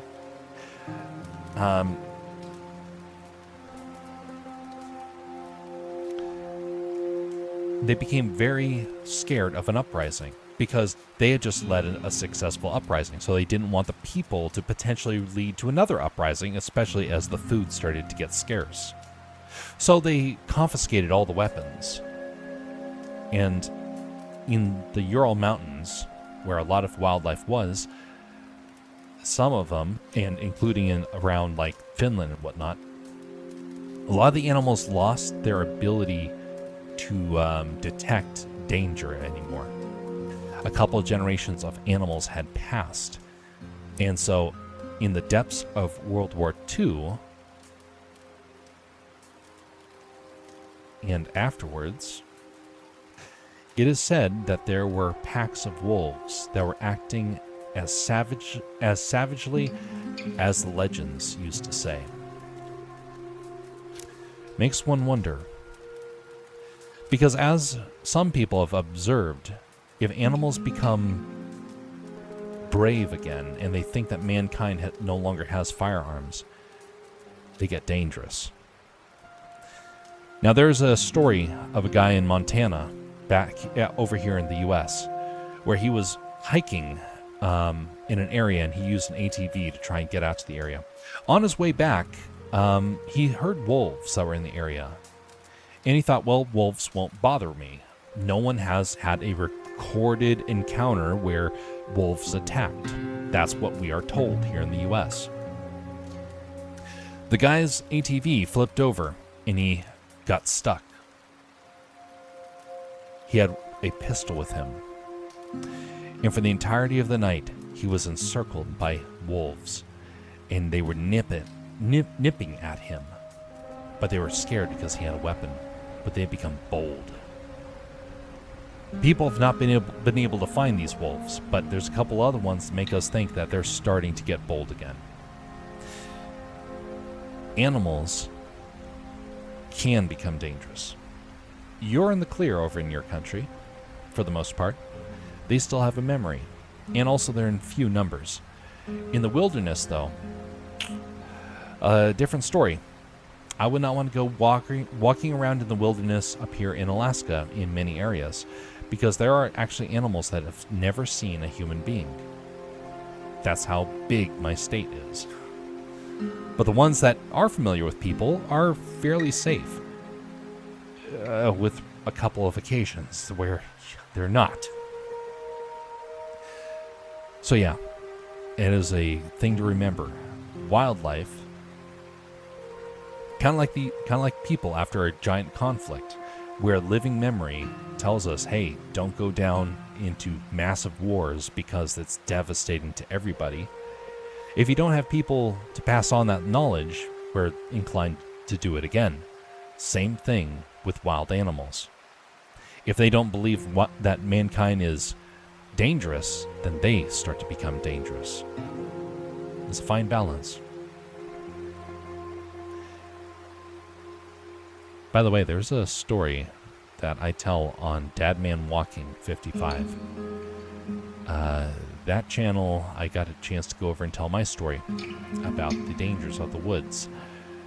And it is indeed very interesting because the U.S. is known for some pretty dangerous creatures, of which I had a couple stories to share over there. We have a lot of boars. Oh yeah, boars can be dangerous depending on how big they get. And the only thing that's the only thing I'm scared of. Yeah, that makes sense. Boars, when they get bold, they will attack people almost like they're savage dogs. They are, people forget, boars are meat eaters. And they have quite a ravenous appetite. And they don't have a whole lot of fear. It's not that they don't have any fear. It's more like they're either too stupid or they're too brave for that to kind of take over. They're like putting on. It's like they're either acting tough so they are safe, or they are legitimately brazen enough to try and attack people. I know somebody who actually was chased into their home, and the boars were trying to tear into their house. And they had to call the police, and the police showed up as the boars were tearing the boards off the door. They shot several of them, and the rest of them ran off into the woods. And the family realized, dang, we all need to be walking around with weapons. Because those boar were trying to eat them.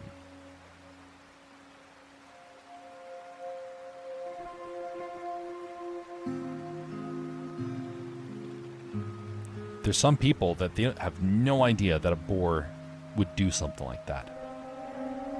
Like, oh, the little piggy, let the little piggy be fine. Let him roam around in the woods. Wait a minute, that little pig is the size of a small bear. And it is no longer satisfied rooting for mushrooms. Yeah. Dangerous, dangerous creatures.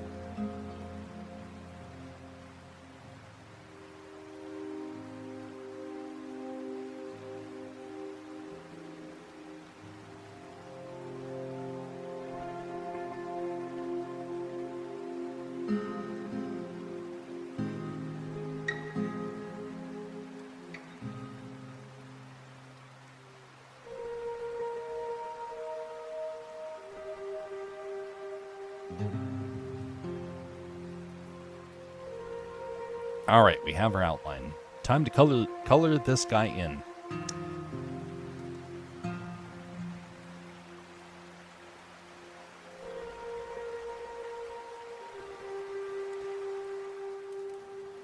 Oh, I messed up. There's one area that has not been. There we go. Yeah, move further back. These are robes after. No. Even. Oh, wait a minute. Oh, that's right. This is part of a robe, so that's going to be like this.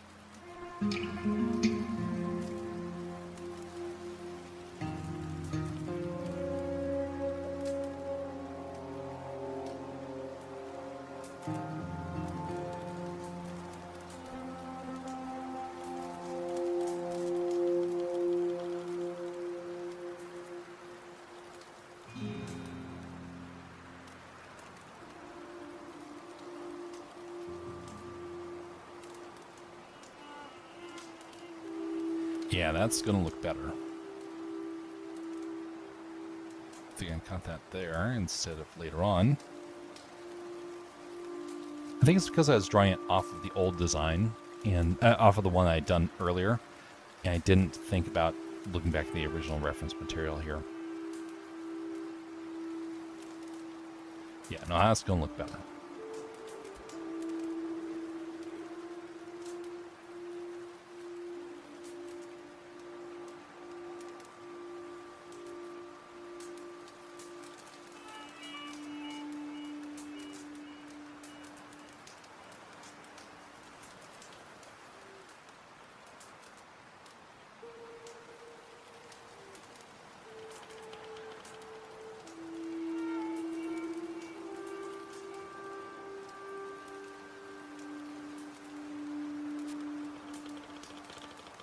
Right.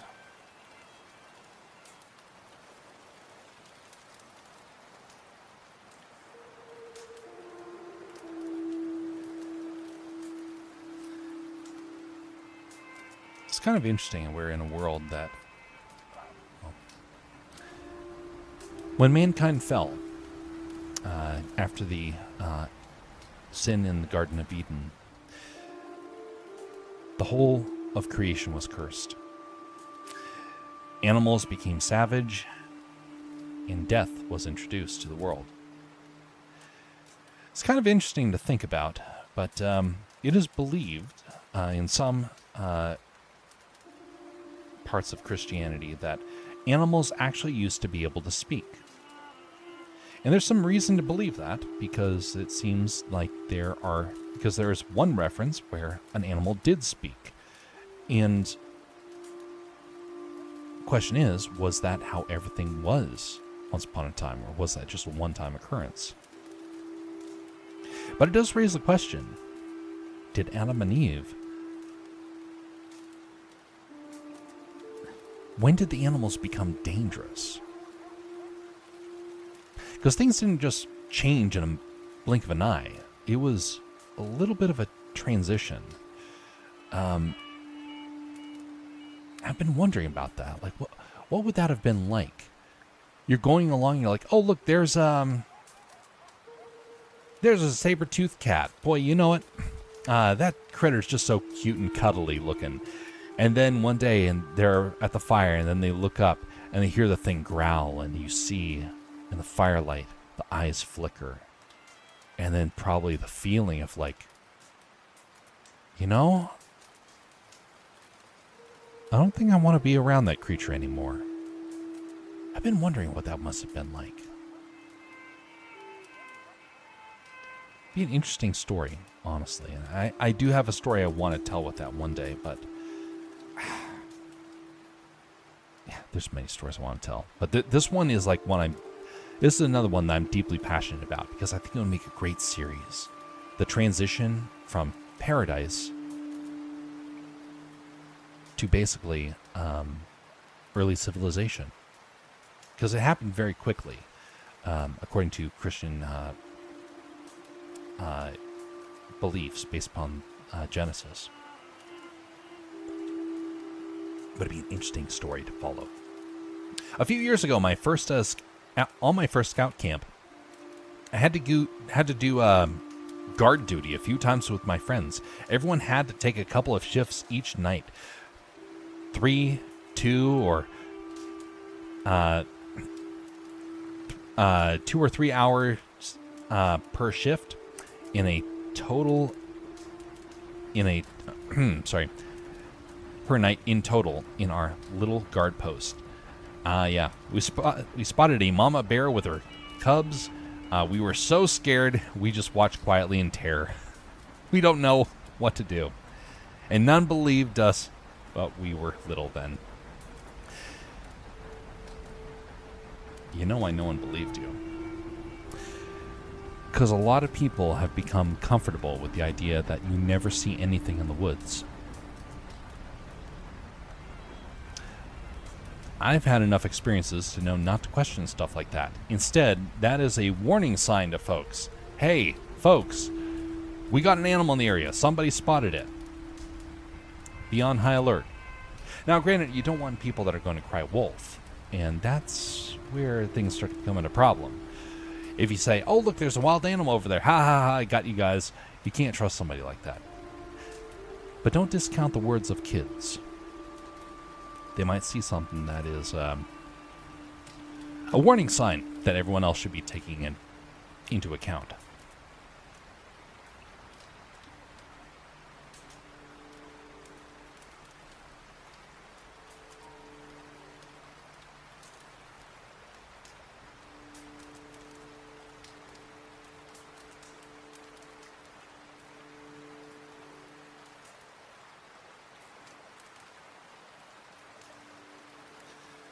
Alright, time to color this guy in.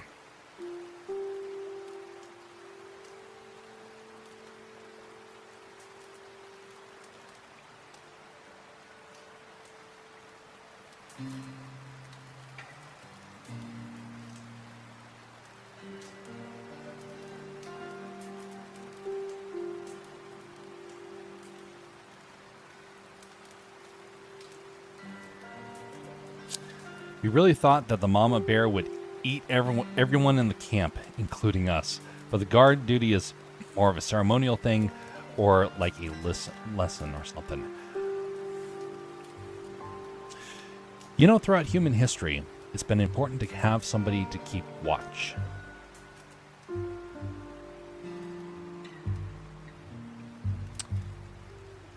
It is not ceremonial. It is a very real, important strategy. Never, I do mean never go into the woods and camp without someone keeping watch. I can testify, it's far more dangerous out there than most people realize. Here's something to remember. Not far away from you in the old world, there have been campers who go out and they spend the night camping under the great starry sky, if they can find it. And they settle down. Everyone is in their tents. They wake up, and some of their members are gone. Yes, that has happened. Primarily in Russia, but it has happened. A night watchman is never to be forgotten. Over here in the U.S., we have people that love to go camping by themselves. Oh, but I'm taking my dog with me. My dog will keep me safe. Ha! Your dog couldn't keep anyone safe. And those campers are never seen ever again. There's a series of these reports that have come to the public eye called the 411 cases. And they're actually legitimately a concern. They're very real, even though a lot of people don't want to think about them as being real. You have to be careful in the woods. Not afraid. You have to be careful. Keep a watchman. Because, like, if you're in the U.S., you don't want one of your tents to be torn into by a mountain lion, or a bear, or a wild man. You also don't want people that can potentially have eaten something that end up poisoning themselves, and you didn't know about that because no one kept watch and you couldn't hear somebody was having problems. Yeah. Always, always, always keep guard.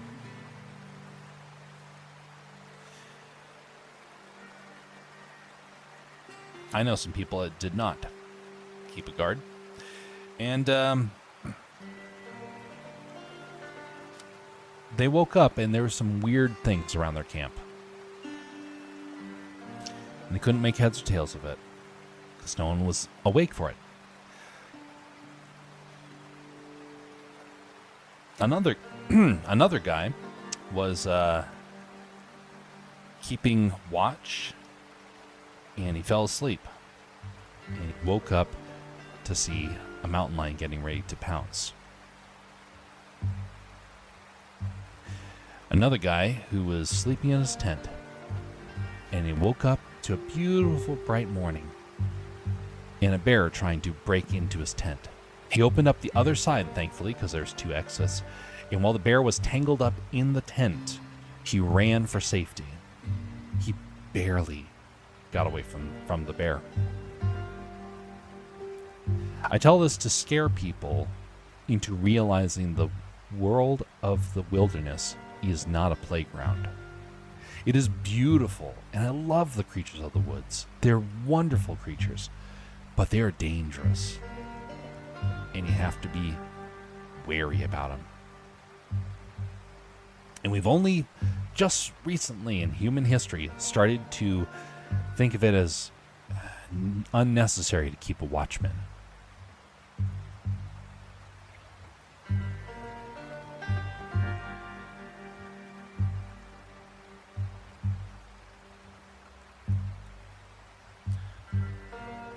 So very odd, honestly, that is how things have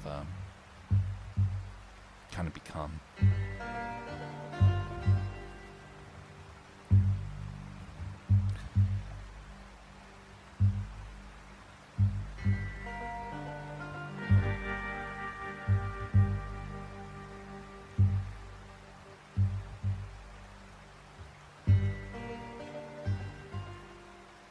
I remember we camped in the mountains. We got a job of tying up paper sheets to trees around our camp to scare off the bears.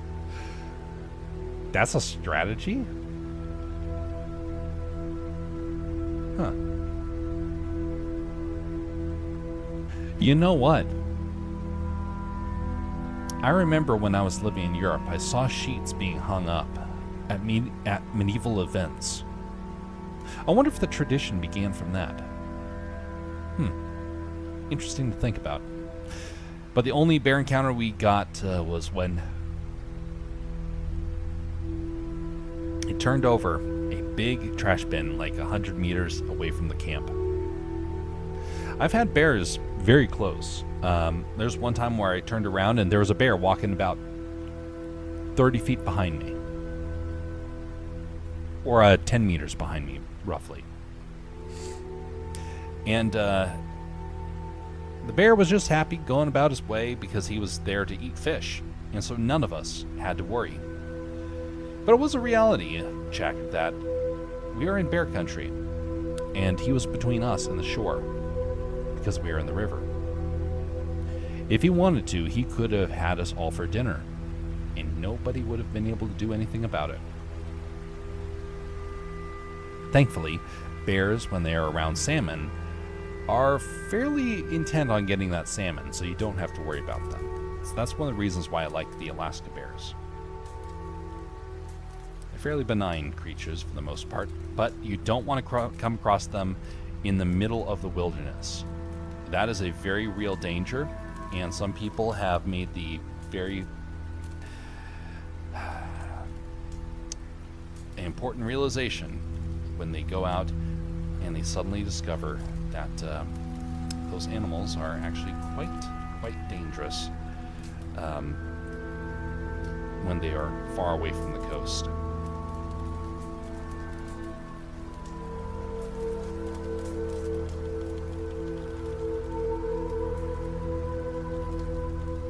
I'm gonna have to correct this hair a little bit.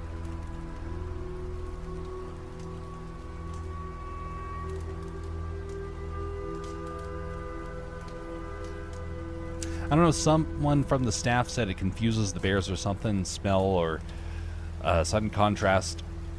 I'm alive, so I guess it worked. I mean, hey, that's reason.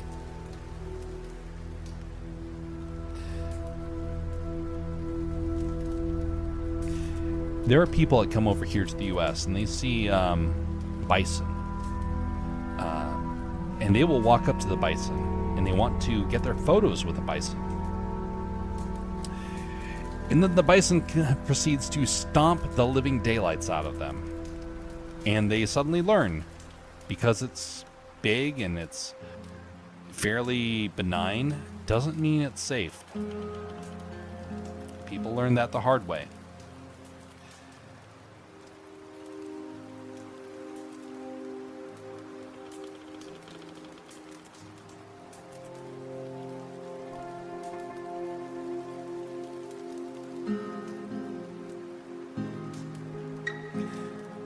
There's a story from Japan.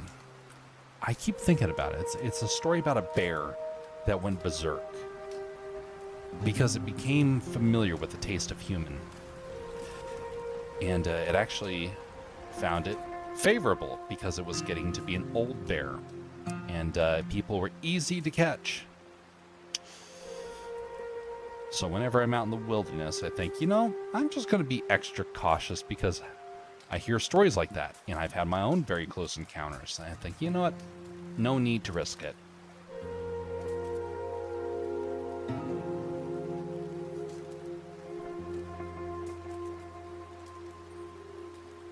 I got to go camping when we were in Japan. And the worst thing we had to worry about was giant spiders. And Japanese kids taught me how to deal with them. Now, we couldn't understand each other. We mostly communicated through hands and whatnot. But they said they showed me that to get rid of the spiders, you have to keep a stick out in front of you. You have to wave it in this sort of figure 8 pattern. And in doing so, you throw the spider off to the side and you're able to walk through the forest no problem. Because otherwise you get a giant spider the size of your face that would get stuck and they would have a terrible bite and you'd have to go to the hospital.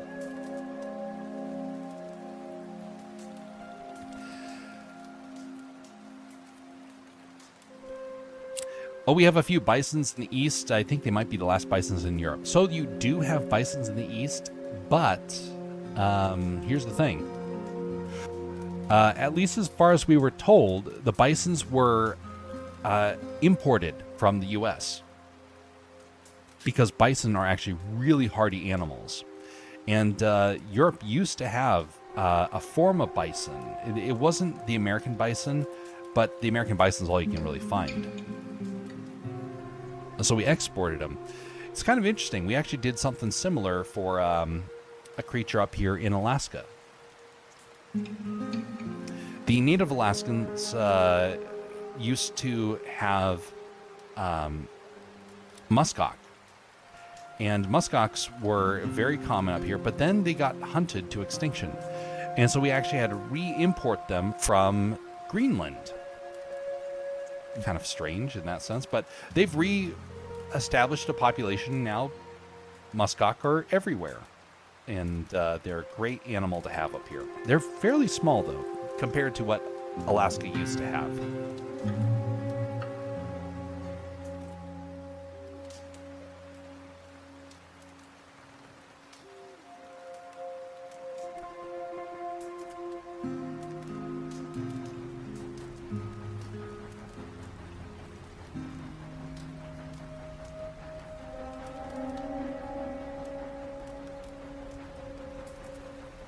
I do believe that, despite my concerns about the wilderness, I'm very much a conservationist when it comes to animals and the wildlife and whatnot. I do not want to lose it.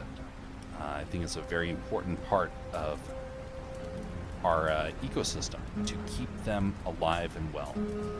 We are the caretakers. We were given that job from the very beginning of humanity. And so when I see animals that are in decline, I think, well, this is our role. We are supposed to come in and help. We're supposed to help make sure that the wilderness is maintained, used, but still maintained. And you can live with the wilderness still there with no problem, or very little problem.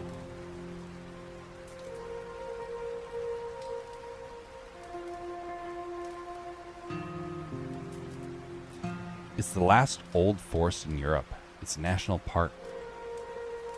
Old as in never touched or something. I'm not a forester. Yeah, that would make sense. I know they're trying to reestablish the old forests of the Caledonian Forest in Scotland. I hope it goes well, because they need that forest to be reestablished. Scotland used to be one giant forest, and it was thick, it was mighty, and it was full of wildlife. Well, over the centuries, it became a barren area as far as the eye could see. They found some of the forest, the old Caledonian Forest, here and there, and so they've been trying to reestablish it. But the trees grow very slowly, and it's a hard time to work with it. And a lot of the soil that they used to grow on has disappeared, so it's going to take a long time for that forest to reestablish. Hopefully it does.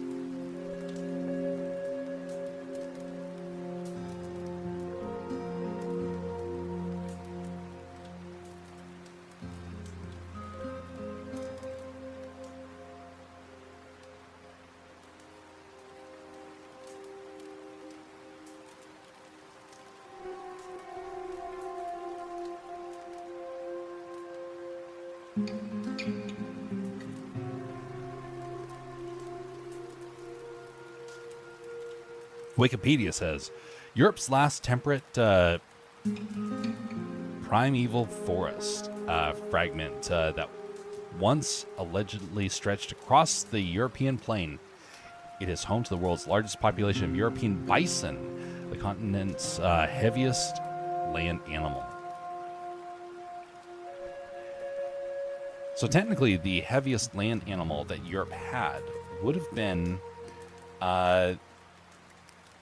technically been the mammoth and also the woolly rhinoceros. It's kind of interesting to think that a lot of places around the world had some massive creatures, and they're no longer with us. Or, in many cases, we think they're now no longer with us. There's some reason to believe that there's some that are still around. But isn't that interesting to think about? We have bison as one of the largest animals, largest herbivores still around in the world. But there used to be a creature larger than an elephant that used to be in Mongolia, for example. And we have no idea what sort of creature it was. We see the bones, but it's really hard to tell because it's so wildly different than any other creature we see around the world. There's a lot of really weird creatures that used to live in Mongolia.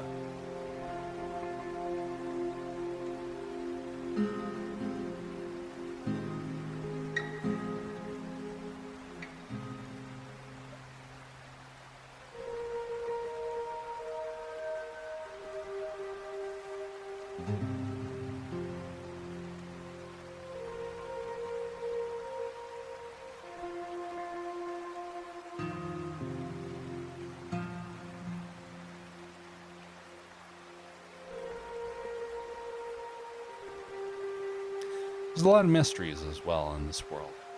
A lot of things that...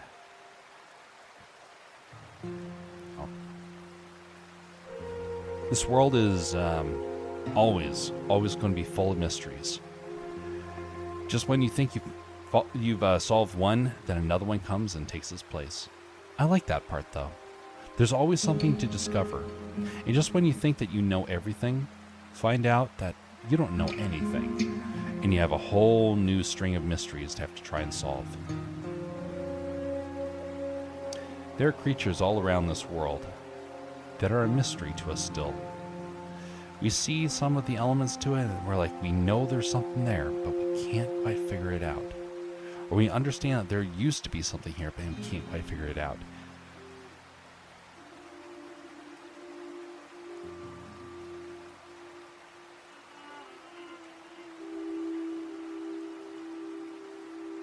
Do you know if there's a way to, for a blur tool to not grab colors from inside of the selected area?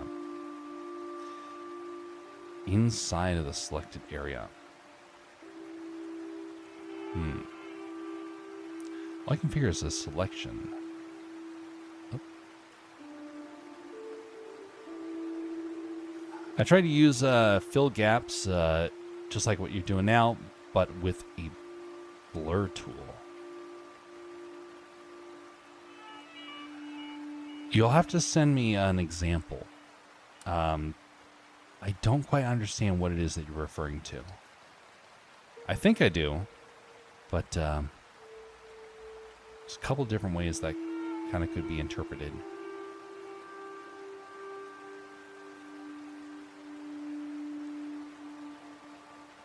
But selection did not go so well. I should have redone it, honestly, if I had known that it was going to be causing this many problems. Actually, I think I might be able to do that right now. Let me see. Because I don't have to worry about the hair anymore. So we'll just grab this and just invert it. Should theoretically be able to just solve it like this. Up to the face. Now this is the one we'll be able to tell. Oh, that's the problem. Oh, okay. Disregard.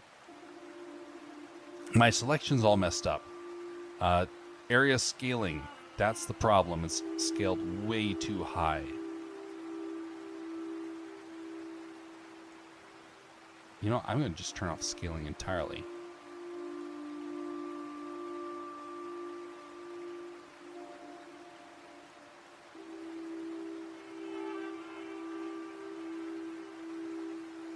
And then I'll try and just do a manual expand. There we go. Okay, that's what I needed. Now invert that, and now I can go through and fill that in.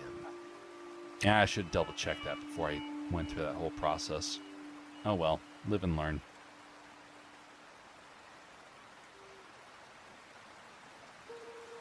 If you draw a circle and fill it with something, and then only select the inside, you still take back some of the line art, even though, oh yeah. That's probably because your artwork is collapsed. That's probably my first guess to what's going on there. So there's a couple of ways to try and fix that.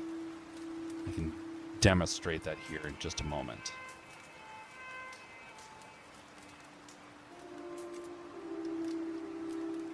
Just going to do this quick fix here, and then we'll move on to that.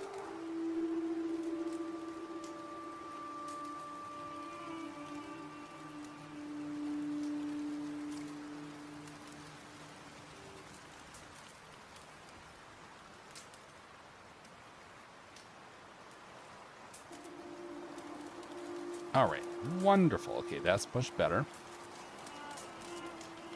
We're going to create another layer, and we're going to give this a try. So let us go through this step by step.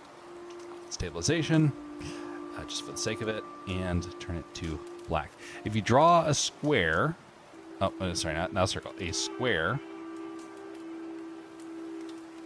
It's a very bad square. And fill it with something. So we're going to fill it.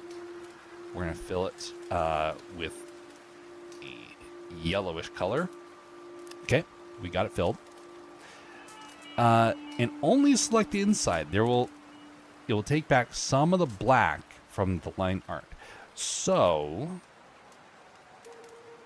sometimes.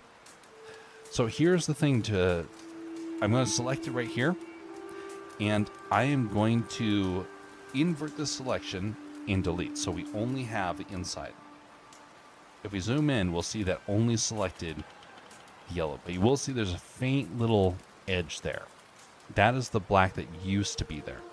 There's a couple ways that you can try and deal with this. Let's make this a little bit more pronounced, though. Okay. Let us blur this just a tad. Blur. Okay, so there we got it blurred. Fill this. And let's blur it again just to make this stand out a little bit more. Even more, because we want it to be, we want this experiment to prove a point here. All right, so now we got a blurred edge.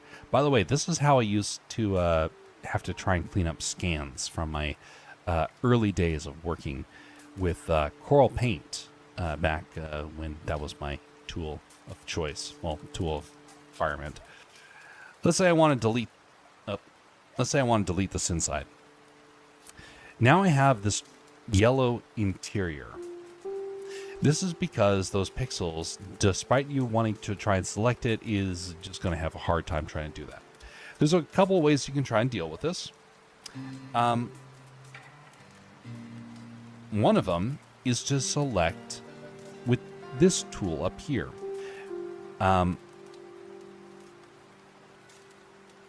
Let's see here. Wait a second. I'm getting my tools mixed up.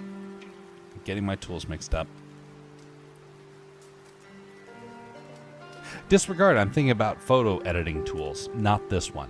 All right, so let's go through the other, the way that you can do it in here relatively easily. So I'm going to select this and I'm going to delete it. Okay. Now we have our black outline with that little bit of yellow. Well, what you can do is you can just do something very simple. You can lock the transparency and you can use a fill to just fill it in. You can also outline it like this. Notice how you can get rid of the yellow in that way. I have my anti-aliasing off, so why it's blurred like that then. It could be any number of things. The first thing to check is likely your resolution, and second off, your brush size. So let's try doing a square, but this time we're going to make it much, much smaller. Okay, we're going to come in here, and we're going to create a box. We're going to fill it with yellow.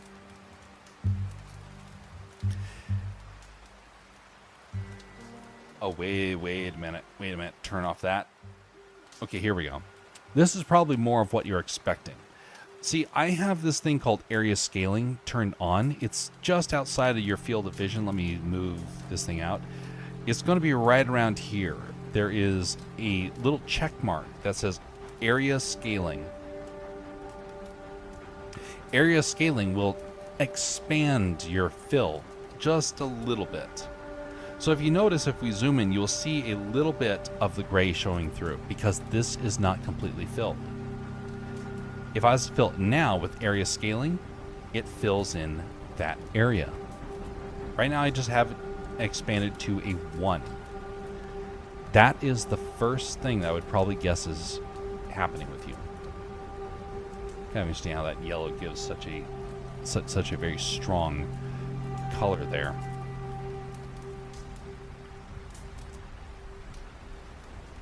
Wow, that is strong. Flex off the face quite a bit.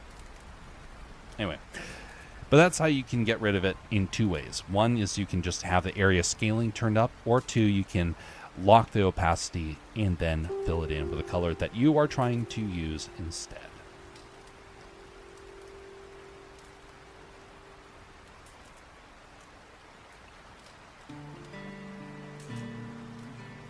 I don't see in my toolbar, so you might have to check inside.